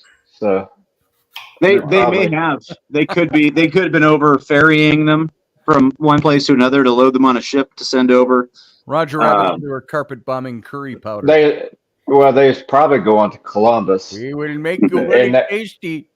The route they was probably going to Columbus. I mean, yeah. Oh, by the way, I got to get back to Sarah about pita bread. Yeah. Sarah, oh, yes. Sarah, tell us why pita bread is so bad. The $64,000 question. I thought it was good. Well, I mean, it all depends on the type of, the material you're using in the dough. And the only difference between pita bread and non-bread is with most of all breads, it's the ratio of stuff. So you have the ratio of water versus, how much oil's in the actual bread. So so basically pita bread is like non-bread, but there's more water in it. So that's where you get the puff and you get the pocket formed in that. Because whenever you get put high heat on it really quickly, then it puffs. So that's where you get your pocket for your pita. Yeah. So, Roger Rabbit adds to this conversation that pedo bread is even worse. Yeah. So there you go. Basically, you can consider pita bread is kind of the essential equivalent to bagel bread. Okay. In terms of I like bagel. So a bagel is like five toasts. One bagel is like. Oh, that's why they wouldn't let me have one in the hospital. When I was in the hospital, and you get put. You could have half. Oh, you're a heart patient. Half a bagel, but then you still got half a bagel. Well, I'd like a bagel with breakfast. Well, then you can't have the eggs, the oatmeal. No, the eggs are good. The orange juice or the coffee. That's all protein and good cholesterol. Good fat. So, as far as, alternatives, it depends what you want to get out of your pita bread. If you want the squishy, bread-like texture, then, you're kind of, you would have to either go, keto route or which I would recommend everybody start making simple breads yourself. You get better. I'd love to make bread.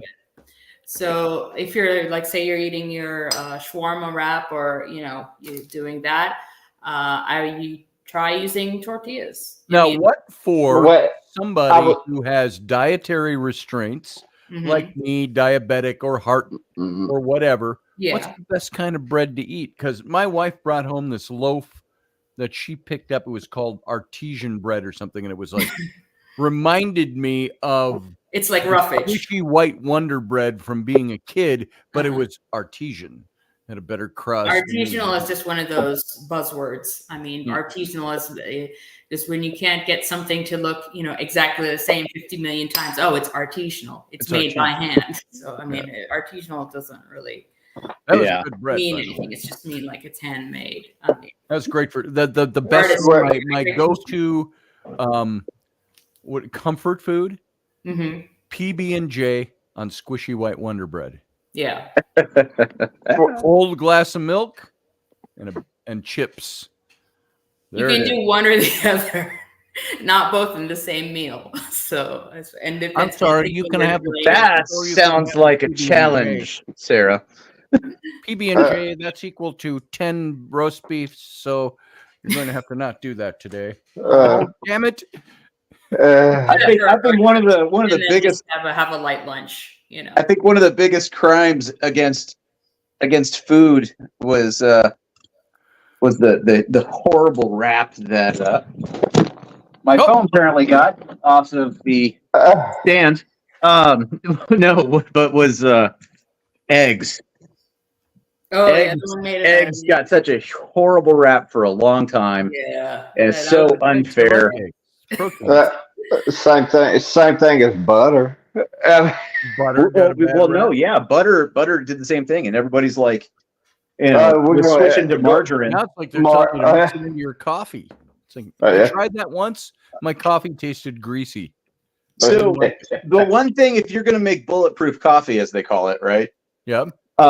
If you're gonna do that, you have to really get benefit out of it and things like that, and not cause more problems. You have to get unsalted butter, and get the Kerrygold Irish butter, because I like the Irish butter. Yeah, whatever cows they use produce a milk that has certain kinds of, has those are all grass fed. It's the difference between American butter and European butter. It's that I've been fed on. Well, there's that, but there's a kind of the protein grass fed or corn fed. So. Yeah, there's something else about the milk that comes from the more common dairy cow used in Ireland. I forget which breed it is, but that also has something to do with it too. Cows. Right, Irish cows. But it's butter and eggs got such a huge disservice. Margarine is so bad for you. So would you say, by the way, to make the best cup of coffee using butter, to use Irish butter? It's called Kerrygold is the brand I've got a tub of that. Yeah, but it has to be unsalted. Unsalted, got it. Yeah, and I tell you what, and just creamy skipping peanut butter. That's for your peanut butter coffee, right? Yeah, you do just a little bit. Your first time, don't go with like a full pat of butter the first time. Ease yourself into it, because it does change the flavor a little bit and stuff like that. Not in a bad way. That's Roger Rabbit.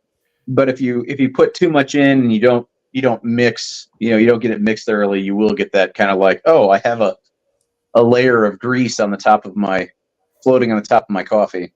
Yeah, I didn't like that. You get the little, it makes a nice pattern, like tie-dye in your coffee. To answer Roger Rabbit's question, ghee is butter, but it just has the milk solids taken out. So, what's the difference with ghee? I've never had it that I know of. It's clarified. Butter, but butter is made out of there's a fat part and the oil part. Separate. So if you cook it, why are a bunch of Canadian hockey players named Guy? I don't know. That would be Guy. To the center. That's how you pronounce the French way of pronouncing Guy. Oh, Guy. Yeah, Guy. Yeah, that's why, because French Canadians. Can't you tell by my outrageous accent? Parlez-vous français? No. I'm from Madison County. Parlez-vous français? Je m'appelle Josué. Je m'appelle Josué. I did take 2 years of French. Oh, outstanding! I didn't take the only languages I took were archaic languages for seminary. Koine Greek and Hebrew, and I wish I would have took Spanish. Looking back now.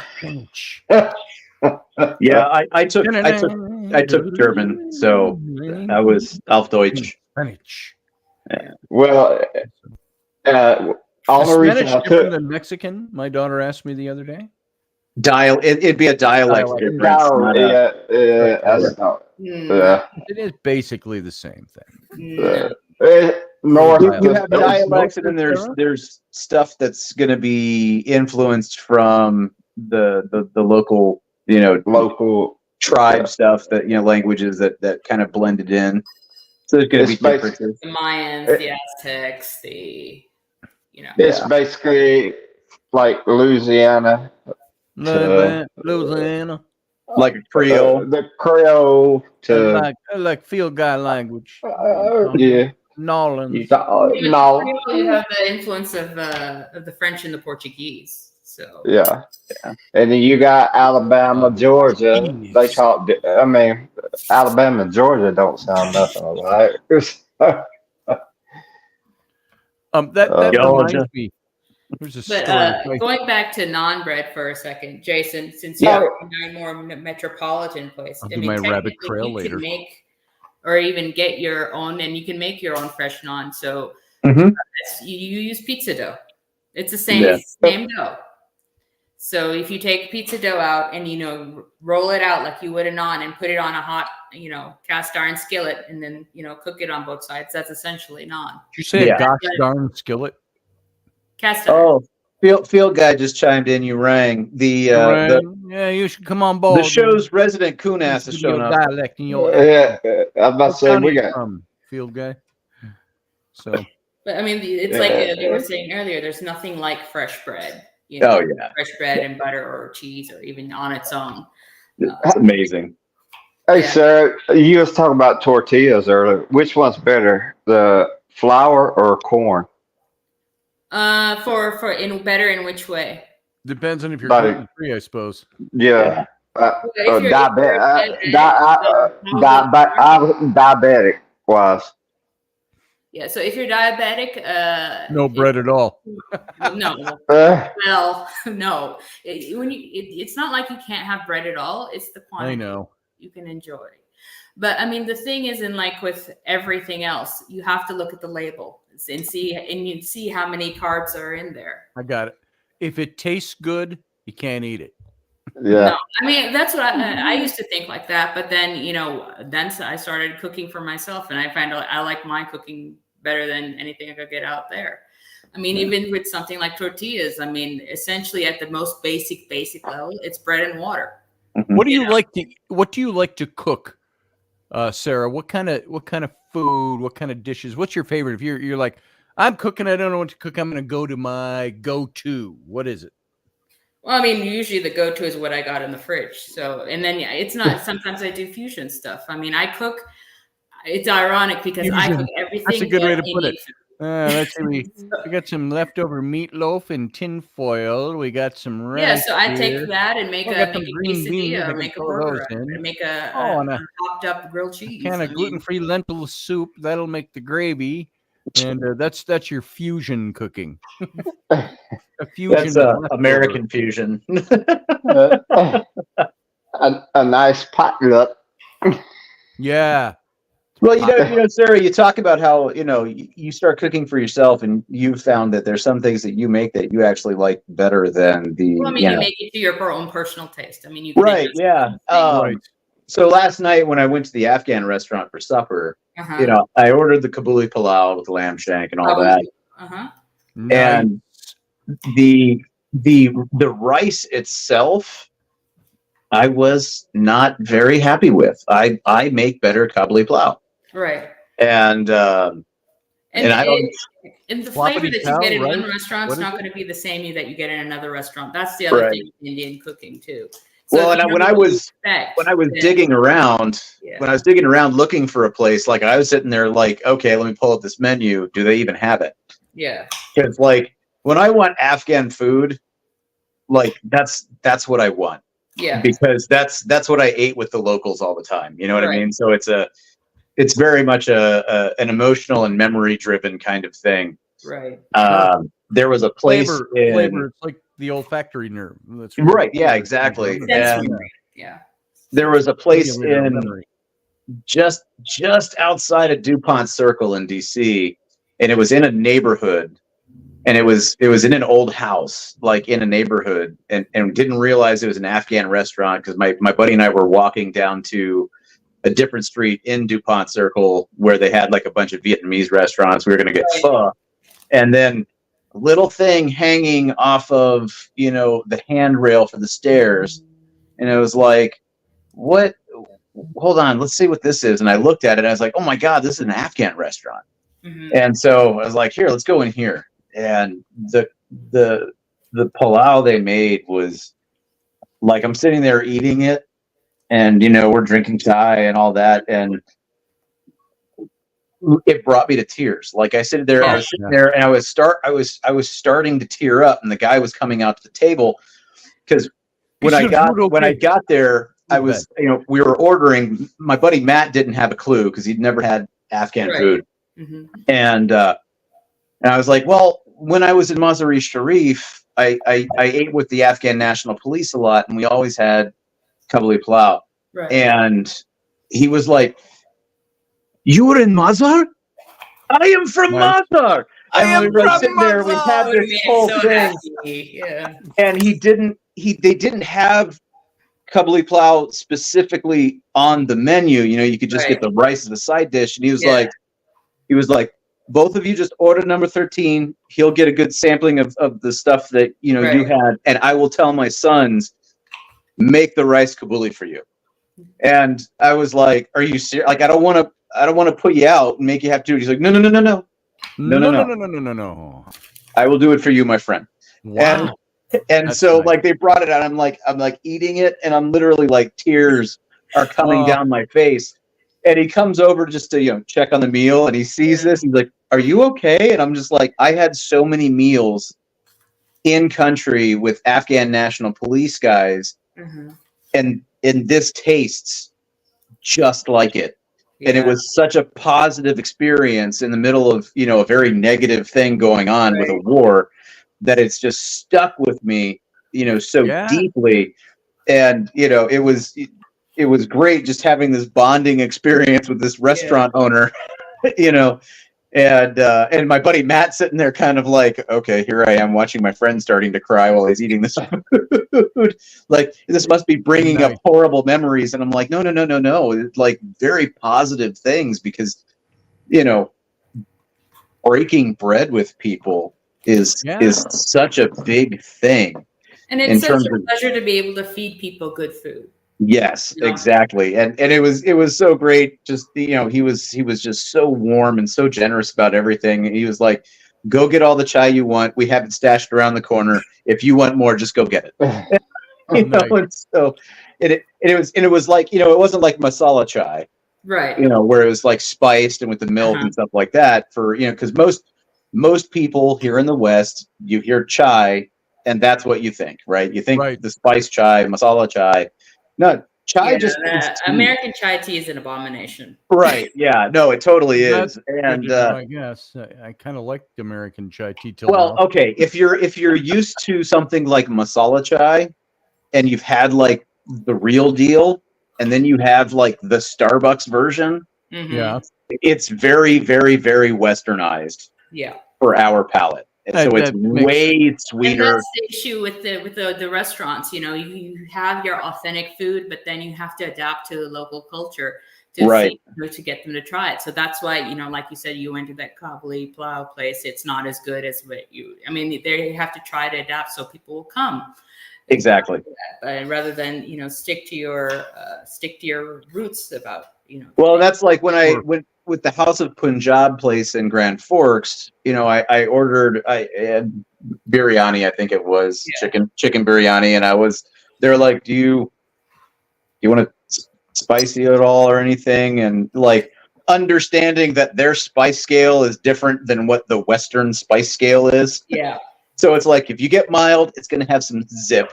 A little bit. Yep. If you get like medium hot, like it takes it up a few octaves. Like it takes it up a notch or 12. And I was like, yeah, make it medium, because I was like, I'm not local from here. I can deal with, and they're like, oh, okay, all right, So, but like that's the only place too that I've been able to get masala chai that was not like ultra westernized. Like you could really get the spices coming through in this stuff. And so when I would go there, I always got their chai there because it had a more authentic taste and didn't taste like a, Western Starbucks whatever. Right. And a lot of that, and for those places to kind of thrive, you have to, do what Anthony Bourdain said, and Andrew Zimmern, and all the big chefs on these travel shows. You have to take a little bit of risk. Yes. It's because you accidentally found this place, a hole in the wall. There's no major signs and about that. And some of the best meals that I have were in those types of places versus going to an Olive Garden. Right. Oh yeah, absolutely. Get away from the change, but a lot of people they have fear because it's fear of the unknown too. Say, what am I going to get? What they have, which is why whenever I go out with people, I mean, typically when I go, if it's just me and my family stuff, we never go out for Indian food. It's like we always end up saying we can make this better at home. Right. But if I'm with like a lot of Western friends, I mean, I'm okay with going out for Indian food. Then I can kind of explain, what's going on. Because if it's a different language and they don't have it translated, and you kind of like, do you want a rice dish? Do you want this? Do you want something else? I mean, having a dosa, which is like a rice paper crepe, nobody would know to order because they tend to stick to what they know. I mean, right. You have rice, so everybody practically knows biryani now. So and like you were talking earlier about having different counties, there's different types of biryani based on region. Like Punjab has its own, Hyderabad has its own form of biryani, and they all have different levels of spice blends. Blends. So I mean, one may have more cumin, one may be more less bland, or all that stuff. You just have to eat it all and find out what you like, basically, and that's half the fun. I mean, that's the adventure part of it. Well, yeah, there absolutely. I love authentic food, and of course, I've talked about it before. But there was a place that we would go in Egypt, in Luxor. Now you could go to Luxor East Bank, and that's where the temples were, Karnak and Luxor Temple, and the downtown region, our area, very busy. And by downtown, don't think skyscrapers, think at best 2-story buildings, some 3-story, depending if they're building up. And you had, but it was busy. You go to the West Bank, where John and Maria lived on the outskirts. As you start walking, we'd walk from the ferry boat on the river Nile, in case you wondered. You start walking west, and we're walking toward the Theban mountains. If we walked a half an hour, we'd be at the mountain. But about halfway there, we're at John's house. But going through there, a little less busy. You go into downtown East Bank, Luxor. But we'd go eat every day at a little place called Mohammed's Cafe. Go figure. And I've got a couple of pictures here because it was such a wonderful place. It was right out on the outskirts of, let's see, I'll show you this one first. Let's see, where did I put it? Oh, did it go to a different place? So I'll show you this one first. Since I don't have the one I thought was here. Oh, I saved it as a JPEG. That's why. Here is the restaurant itself. We'd go here every day about 2 p.m. We'd go for lunch, dinner.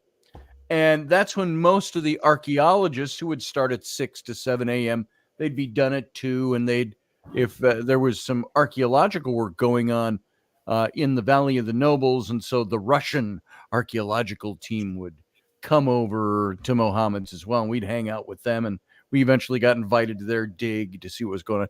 This is Mohammed's Cafe right here. And that's that's the real, man. Yeah, and that's also a good sign. If you see that they're growing their own herbs and peppers and everything, it's going to be good. Yeah, and it was fantastic. Now, if you were to sit there at that restaurant, I'm going to show you what the view is from that restaurant. You drive up on the road, and the road was a dirt road. It's like you take Luxor East Bank out about a mile and a half to 2 miles to just like the end of the city limits, and you're on the desert. You're on the Sahara. The Theban Mountains are in front of you, and all the temples are lined up there. You just drive down, and then you go around that about 10 minutes around. You're in the Valley of the Kings. And so if you were to look the other direction while you're sitting here in this restaurant, this shows you how local this is. It looks like this. Let's see, it's loading up here. But you drive up this little dirt road, and you have all the desert and the mountains, and some of the dilapidated old temples were there. And this was in between Menedot Habu and the temple of Hatshepsut, all along this line right in here. But this is the road. This is if you looked to the right, this is what you got. If you look to the left, you got this view right here. This is the restaurant. This is looking out from the restaurant. Oh, wow. There's the Theban mountain range. There's the sign, Restaurant Mohammed Cafe. And the stones that you're seeing out here, well, over here is the old Valley of the Nobles is all over in here, the nobles' tombs in here. And if you go on the other side of this ridge, you're in Valley of the Kings. And you had to drive. It took you about 10 minutes from this point to drive around. You go past Howard Carter, who discovered King Tut's tomb. His old house is a museum there now. You go past his house and go around to the Valley of the Kings. And so this is Mohammed's Cafe. And this is where we ate every day. We'd go down here, and it was all as traditional as you can get. And Mohammed himself, I've got one picture of him here. Let me bring up Mohammed. This is him taking orders. You want yes, we give you this, and John would just order the typical. We want this spread, and every day was kind of the same thing. But here's Mohammed. He's cooking. Easy customers. Yeah, we were easy. Same thing. And he just bring out the dishes, and we all ate off of the main platters that were out, and pots and things like that. But this is him cooking. Here's part of your outdoor kitchen. Boom. There's Mohammed. Yeah. So that's what we'd eat every day. And he had an indoor kitchen too. He had some modern facilities, but this taste you cannot replicate in an indoor kitchen as cooking outside on fire. Yeah. And this is amazing. And he had indoor fire too, Yeah, but I mean, I'm saying the outside, it hasn't. This is like cooking on the grill. We are going to cook on the grill tonight. And he's grilling. So, but you're right, Roger Rabbit. What a view. And that's where, if you walked across the dirt road right here, and you turn to the left, you were going over to Menedot Habu, that temple. You can look that up. And but what you're looking at right here in the mountain, in the start of the ridge there, you're seeing like the old the necropolis of the tombs of the nobles. And there was a town that was built right in there. You can see some of the buildings down there, and they tore those all down. Those towns were there there were some people that archaeologists even protested it, even though the people who lived there, the houses started getting built there a few hundred years ago, because people would tunnel down into the tombs and tomb raid. And a lot of these houses, you could walk into the house and there's a trap door that goes down into tombs. And they tore it all down. And the archaeologists were kind of against that. There's that two sides of that coin, because one, they're tomb robbing. The other is that this is antiquity itself. These houses are part of history. And so there's some of them left there down at the bottom. But then you turn to the right here, of course, and that dirt road right there just spills out onto the tarmac road about, 200 feet down. And that goes down along in front of all the temples there. Yeah. Temple of Amenhotep II, Temple of Tutmosis III, Hatshepsut, all of those right down there within 5 minutes of Mohammed's. And the Russian archaeologists, they were working right out here somewhere, right in front of the restaurant here, down into a pit. And they had uncovered a big tomb, and it had, like big pillars all around the outside of this courtyard tomb that was all buried. And they dug it all out, and we went down inside there. We went I think it was at least 30 meters down, about 90 feet down into these shafts that had no stairway. And they had at the like going to the landing where you had to turn right as it kept going down. It's just a big shaft dropping into hello, nothing. They had a couple of boards across that. See, that would scare me because that reminds me of like going down a mine shaft. And that's what it was like. Everything's going to cave in. Nobody's going to come and save you. They're going to pull out your. Well, these old the shafts, the diagonal shafts were the shafts that they built in to build the tombs. So those have been there forever. And then you got down and you're in this big carved out room, bigger than my basement here. And it was all carved out in the pillars. They were squared pillars, but they were all chiseled out of the rock. And it was just crazy. And that's where I saw for the first time we got down in there. And there were these, the little Walmart type of baskets you can get at Walmart or the dollar store, the stackable plastic bins that you roll around your kitchen on plastic wheels. They had a bunch of those with debris, artifact debris, mummy debris. And sitting on the top of one of those was a head with no wrapping on it. And the face, his eyes are closed and his mouth is kind of partially open. There's this very dark grayish brown head from the age. And John and I were going, look at the head. It looks like he could just speak to you. And he's sitting on the top of the basket, with all these other bits and pieces of things that were digging out. Yeah, I mean, that I would find that disturbing. It was slightly disturbing. There was also in that Russian tomb, in an antechamber off before you went down the shaft, there was, and we just got a glimpse at it. We didn't go in there. There was somebody working on it, but you walked right by the doorway as we're going to this diagonal shaft, and I could have reached out and touched it. Huge sarcophagus. The Egyptian coffins in the shape of whoever the noble that was in there. But it looked like, in my mind's eye, my memory almost looked like it was painted, but it looked like, mosaic work. It was so intricately colorful and beautiful. And they're in there, they're brushing this thing off, and it's all right there in that little antechamber, and it was enormous. Memory serves, it came up over my eye level, the top of the thing. And it might have been on a pedestal of some kind, but this huge, enormous coffin, and very colorful. Just ask, since you guys went in, did they at least make you wear masks? No, we didn't have to wear masks. This was we were back there in what year was it? No, that because the reason I'm asking is the whole thing that what happened, when they opened the dust and King Tut's tomb, where we had exposure to all the foreign bacteria and everybody ended up dying. So I think that this tomb was probably maybe at the very beginning they did, but they'd been working on this. And I think it was pretty clean. So there weren't like animal or bat droppings in there, and it seemed very cleaned out, although it was dusty. But no, we didn't wear masks, and so nobody there working on it was wearing masks. Maybe when they were in there doing the huge dusty brushing off work, they were.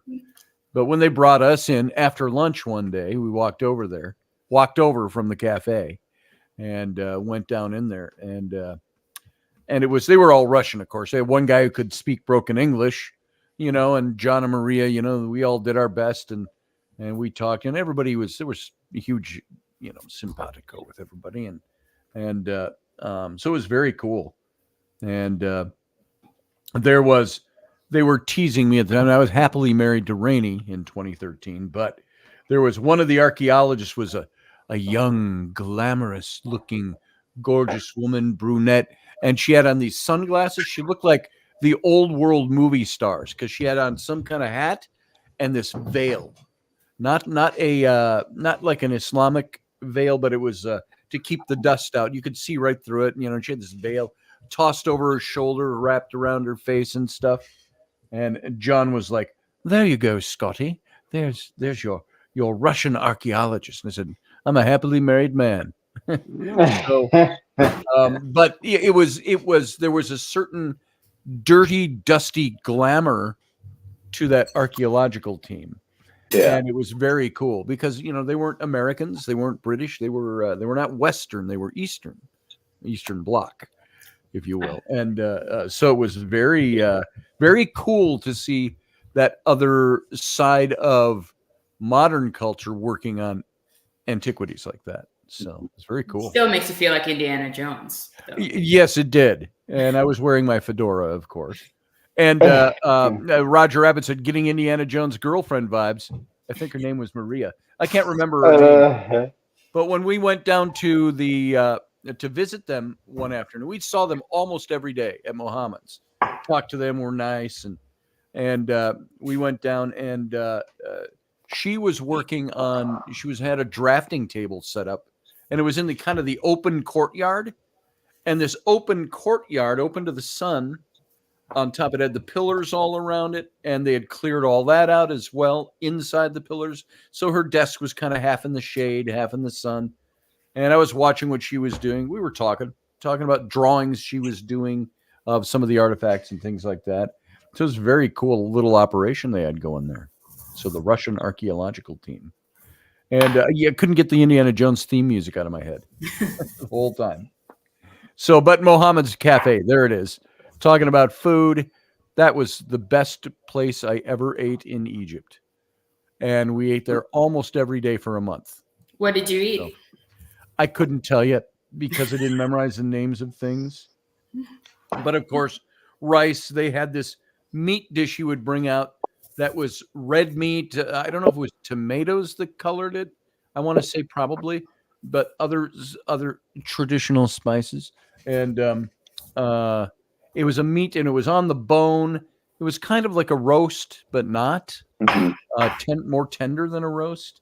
There was potato dishes he brought out, like whole potatoes, salads and stuff, of course. And it all sounds very straightforward, but the taste was very different. The spicing was different.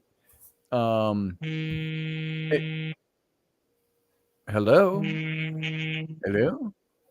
So I couldn't tell you the names of the dishes. They were given to me at the time. And I couldn't tell you. I'd have to look. It's probably like a goat or lamb or I'm not sure what it was. I think you could probably look up Mohammed's Cafe. And Yelp. Everything's on Facebook now. I'm sure they probably got look, Restaurant Mohammed, Luxor.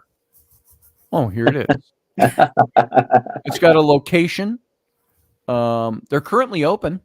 East end of nowhere. That means it's a really good place because even if you're out in the some nice pictures in there too. Restaurant, people are going to be like, I don't know if I have to eat here because it's the only one here, or if it's good, Right.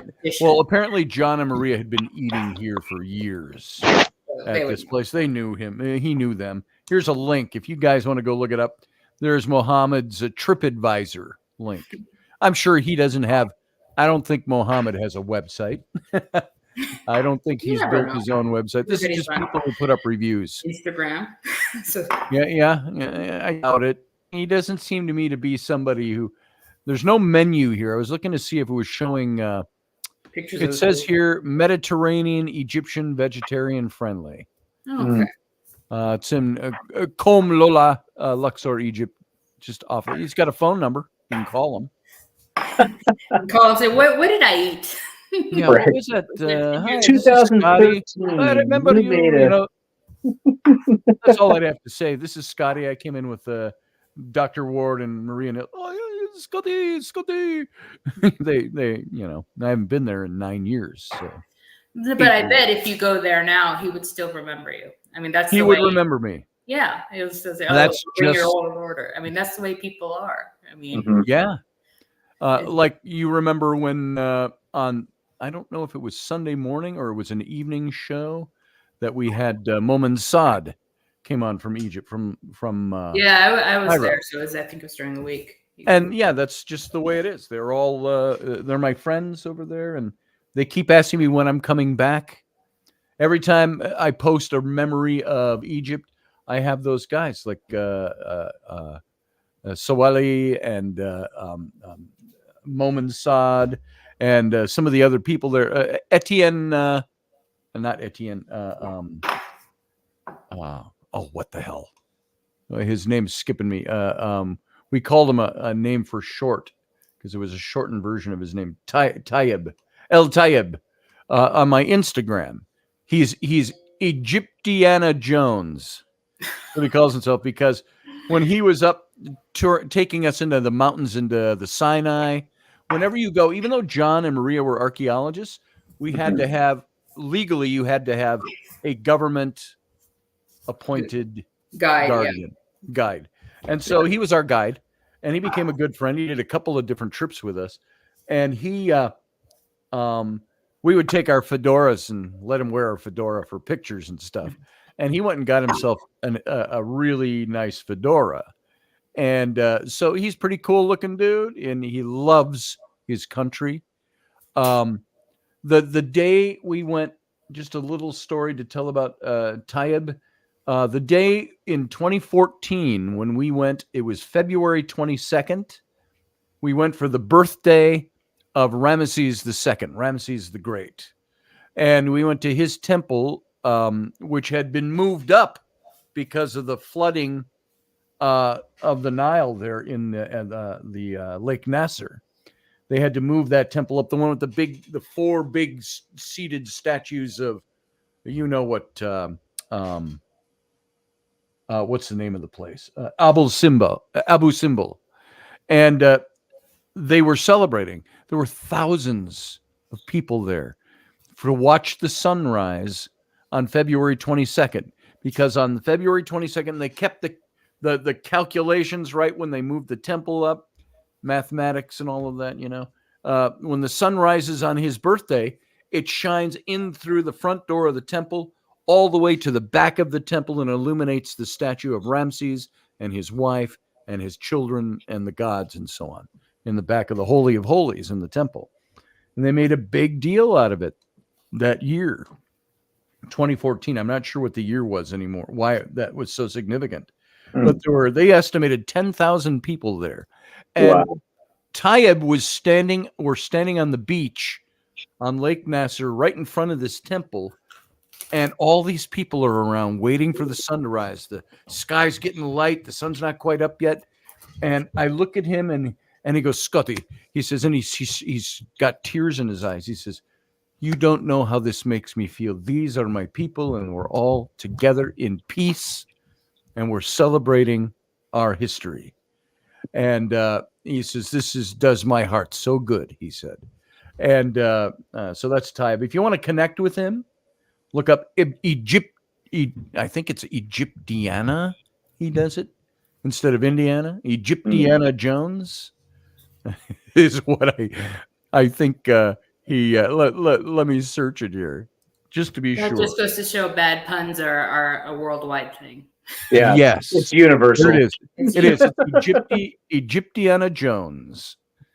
And I've got many pictures of El Tayyib here. It's El Tayyib Abdallah Hassan is his full name. But if you want to link up with him or just go look through his Instagram and look at his pictures, he takes people on tours all the time. There's the link. And you can connect with him over there. Tell him Scotty and Dr. Ward, and he'll know exactly. And John is not a PhD, by the way. I call everybody over there. They call me Egyptians. They'd see I was with an archaeologist, and I was white and Western, and it was, hello, doctor. They all think because you're an archaeologist because you're there, and that and if you're working with an archaeology team, you're obviously a doctor.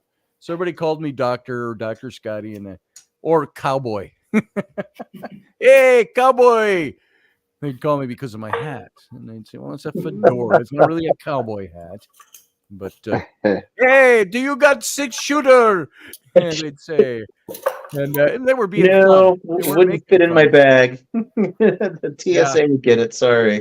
And they were just being about, being Western culture versus Eastern culture. Right. And they weren't mocking. They were being wonderful, nice, beautiful. No, I know, I get it. They wanted to connect, so that's they wanted to connect. Yeah. The best way to connect is either through making jokes or eating food. Yeah. Hey, do you have horse? I go, why? Yes, I do. And at the time, And so but I mean, yeah. why doesn't that translate more into the West? Is my that You sort wish of, it would. I mean, I see it in the South, with the Southern Yeah. hospitality and all that. But I mean, the rest of the In the country, in South, certain areas, Morgan County. I mean, Yeah. why doesn't that sort of lovingness attitude translate? Yes. Tuscaloosa County. Yeah, that's an Tuscaloosa interesting County. one. I think some of it is probably, various cultural backgrounds and influences. And I think some of it's environment. Yeah. Yeah. When you look at like, if you look at like the big city, big cities and stuff like that, and where they sprang to life from, like city life is very, very different. Sure. Than even suburbs and especially rural. Like even out in more rural areas, even there's a different kind of politeness, and things like that. But like, but there seems to be like some sort of care. Like my grandparents, they used to live, close to where I'm at, and then they moved back to, even just the DC area. It's still Virginia. So, but it's like they hated up there. They said, "I wish we were back," because we're in a small town. Yes, everybody's up in your business, and your houses are sometimes a little more isolated because you have property around it. I prefer that to the they big city. said that your next door neighbor doesn't even care if you live or die. You could be rotting in your house for 3 days before somebody will come and check on you and see how you're doing. Yes. Well, and that's I think with the city, you're so stacked up on top of one another that like taking that standoffish kind of attitude or personality kind of stuff is probably in some ways a way to maintain a certain level of autonomy and privacy. Yes. And then you couple that with like it's just a rat race in the city. Yeah. Like everything's go go go go go. There isn't the time to take the time. Right. Even if that's not actually literally true, there's the mentality that's grown up around it. So I think that's where some of that comes from. Well, I was going to say, like, the city of Tuscaloosa has went down. I mean, I say down, but crime-wise, it went up. I mean, the University of Alabama is, that's where the university is, and it's I think 50,000 students there. But like on just the very outskirts of that, I mean, the university is safe, but the city has neglected the very outskirts of that, and they can't keep enough cops on the city payroll because the county pays more than the city pays. Yep. The state pays more than the city pays. Well, if you'd have cities that would stop spending crap tons of money on like, hey, we're gonna put in this big art thing to make this whatever look nice, then maybe cities would have money to pay their cops better. Well, that's what kills me about. That's what kills me. The city they're bankrolling like all these condos and hotels and all this other crap to get more, students. Well, we got to be able to bring people in. We got to have people in and develop the workforce. And it's like, yeah, but if all of your other infrastructure stuff sucks because you're spending too much money giving massive tax breaks to whatever, right? And you're no longer like Grand Forks got really bad about how they would do things. When I was fighting the Chinese agribusiness coming in, they were doing something like it was a 90% tax abatement for like 20 years. Like, or for the first 15 or something like that, it was 90% tax abatement, and then for the next 5 years, it was it dropped down to like 75%. So it's like they're basically paying no or reduced taxes, so you're not even getting the revenue off of it that you should be once you bring in something big like. But towns and towns, cities, and counties, and whatever, even states try to do things to incentivize stuff coming in, and it's like, well, we're basically only paying 10% of what we're supposed to pay. We can come in and do that for a while, and we'll make good money, but your town doesn't really reap the full benefit of it until 2 or 3 decades later. Well, and it's I was going to say the only money Tuscaloosa, the city of Tuscaloosa, brings in is during football season. If it wasn't for By the football. way, I want to say Roger Rabbits is a perfect example of that kind of spending, which Jeremy Hansen, welcome, talked about as well. He said, I sit on the business advisory board in my city. They spend horribly. Roger Rabbit followed that up by saying, perfect example of that. A city near here just paid $50,000 for a shitty mural. The street you drive on to see the said mural looks like it was bombed, so it's bad with potholes. It's so bad. Stop. Priorities. Yeah. So it's all about priorities. And you find a mural artist to go for $20,000. I did not bid $50,000 to do the local mural here, which they're still trying to decide what to do with that. See. No, they dropped the project. Oh, and I don't know why. I just got that email the other day, and so I'm scheduling a meeting to line up and talk to the owner of the building about it. I can give you a prime example of waste of state funds. They just repaved, say 15 miles of road. Right here, I'll say 20 miles of road. It's 2-lane road right here in front of my house or by my house. Highway 11/43. It runs all the way down to Mobile. Yep. And now they're proposing to make it 4 lanes, and they got the funds for it, and they're going to make it 4 lanes. Why the hell did you just repave it this part? Well, and the other problem too that comes in is like, so you'll get federal funds, right? The town will get federal funds to do infrastructure stuff, and it's like, well, we've got to spend this money that we're getting, otherwise we're not going to get it. Yeah. Sure. And they start looking at those things. Like, there's one thing in Grand Forks where they were wanting to put in a traffic circle because it was an awkward intersection, but it was kind of just on the outskirts of downtown. And you're looking at this and you're like, okay, one, intersection's a little awkward, but you could totally solve whatever problem they think they have by putting in, $150 stop sign. Sure. Right. But they're going to put in, was it $1 million, $3 million project to put in a friggin' traffic circle. Yeah. In a place that does not get a lot of traffic at all. And they're like, well, federal funds are paying for half of it. So, the people are, they're only going to have to pay so much. They're not having to pay the full price. And it's like, that doesn't mean you should do it. Find somewhere else where that money could be spent better than putting in a useless traffic circle. Mm-hmm.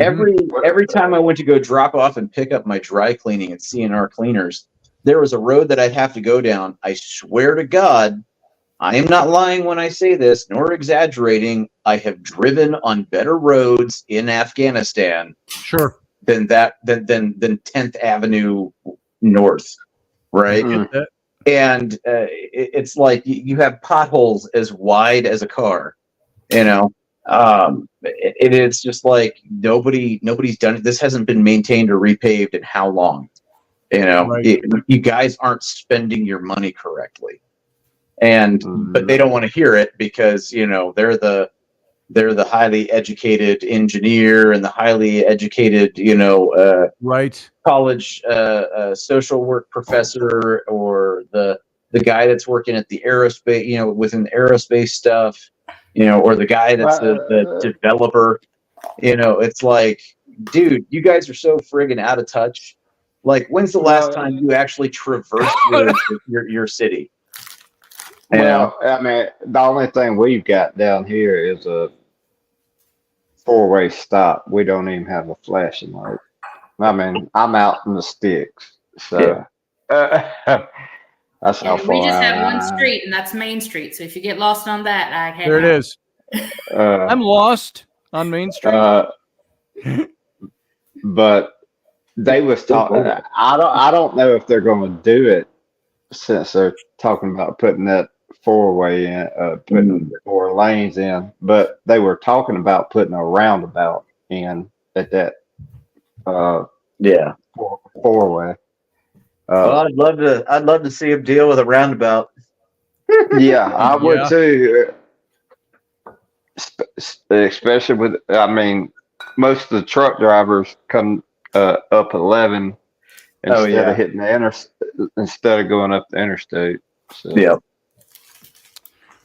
Oh yeah. Well, guys, we may have not exhausted the topics, but we've exhausted the time and run a half hour over. I just looked at the clock and I said, "Oh, is it 11:30?"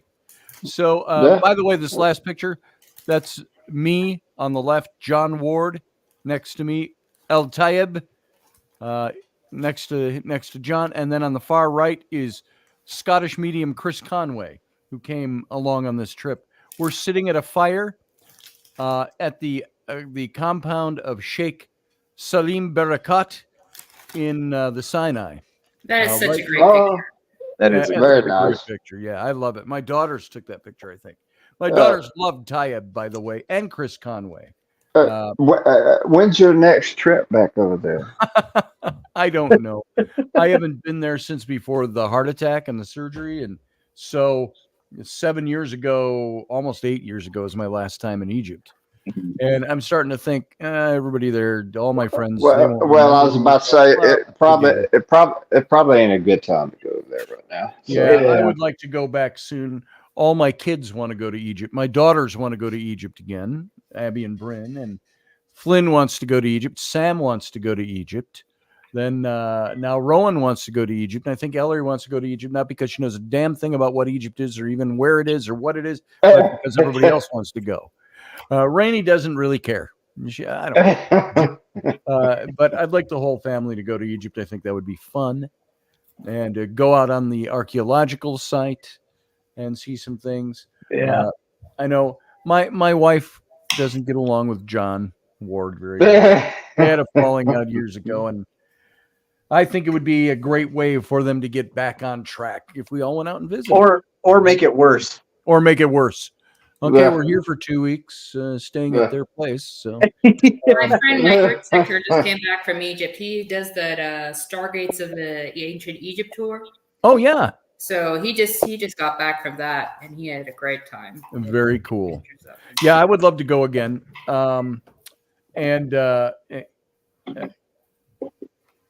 Yeah, I should. I'm long overdue. I should have been back there already, and I haven't. So one of these days soon, hopefully, before I'm too old to enjoy it, I'll go. And so that's it. Well, everybody, we got to bring this show to a close. Wait, what did Roger Rabbit say? My disc golf course design business has been in the beneficiary of some of these grants with local towns. I've installed 3 courses and working on 3 more, all for cities with grant money to spend. Outstanding, Roger. That's good fantastic. You have a good logo? Just asking. No reason. So, because if you need a logo, we all know a guy. We all know a guy. Yes. Jeremy Hansen said, we got grants for business incubators. Planning money, but they're still in the good old boy club. Yeah, there it is. They're still in the good old boy club. Speaking of that, before we get off here, Get Rainy to get up with me. Tumblers. Oh, yes, I will do that. I'll have her contact you. Appreciate all right. that. And that's all we got for today, folks. Go visit El Tayeb over on Instagram. It'd be fun to connect with him. Go eat somewhere wild or cook something wild today. Yeah, I'm gonna go eat some sushi myself. So. There you go. I like sushi. I like sushi. I'm gonna try to get some Greek today if I can remember, and if any place is open. Greek would be great. Oppa! All right. Okay, everybody. Sarah, we'll see you later. Thanks for being here. All right, hey, Sarah. And Josh, good to see you. Thanks for coming on. And of course, Jason, good to see you, brother. Always a pleasure. Next time. Sounds like a plan. Everybody else, thank you for being here. Thanks for being part of the show. I got to get out of here before I get in trouble for going too long today. So, what else have I got? That's it. Be here tomorrow night, 9 p.m. for Central Time for, of course, Intrepid Radio and the Captain's Cabin. So until then, live long and prosper.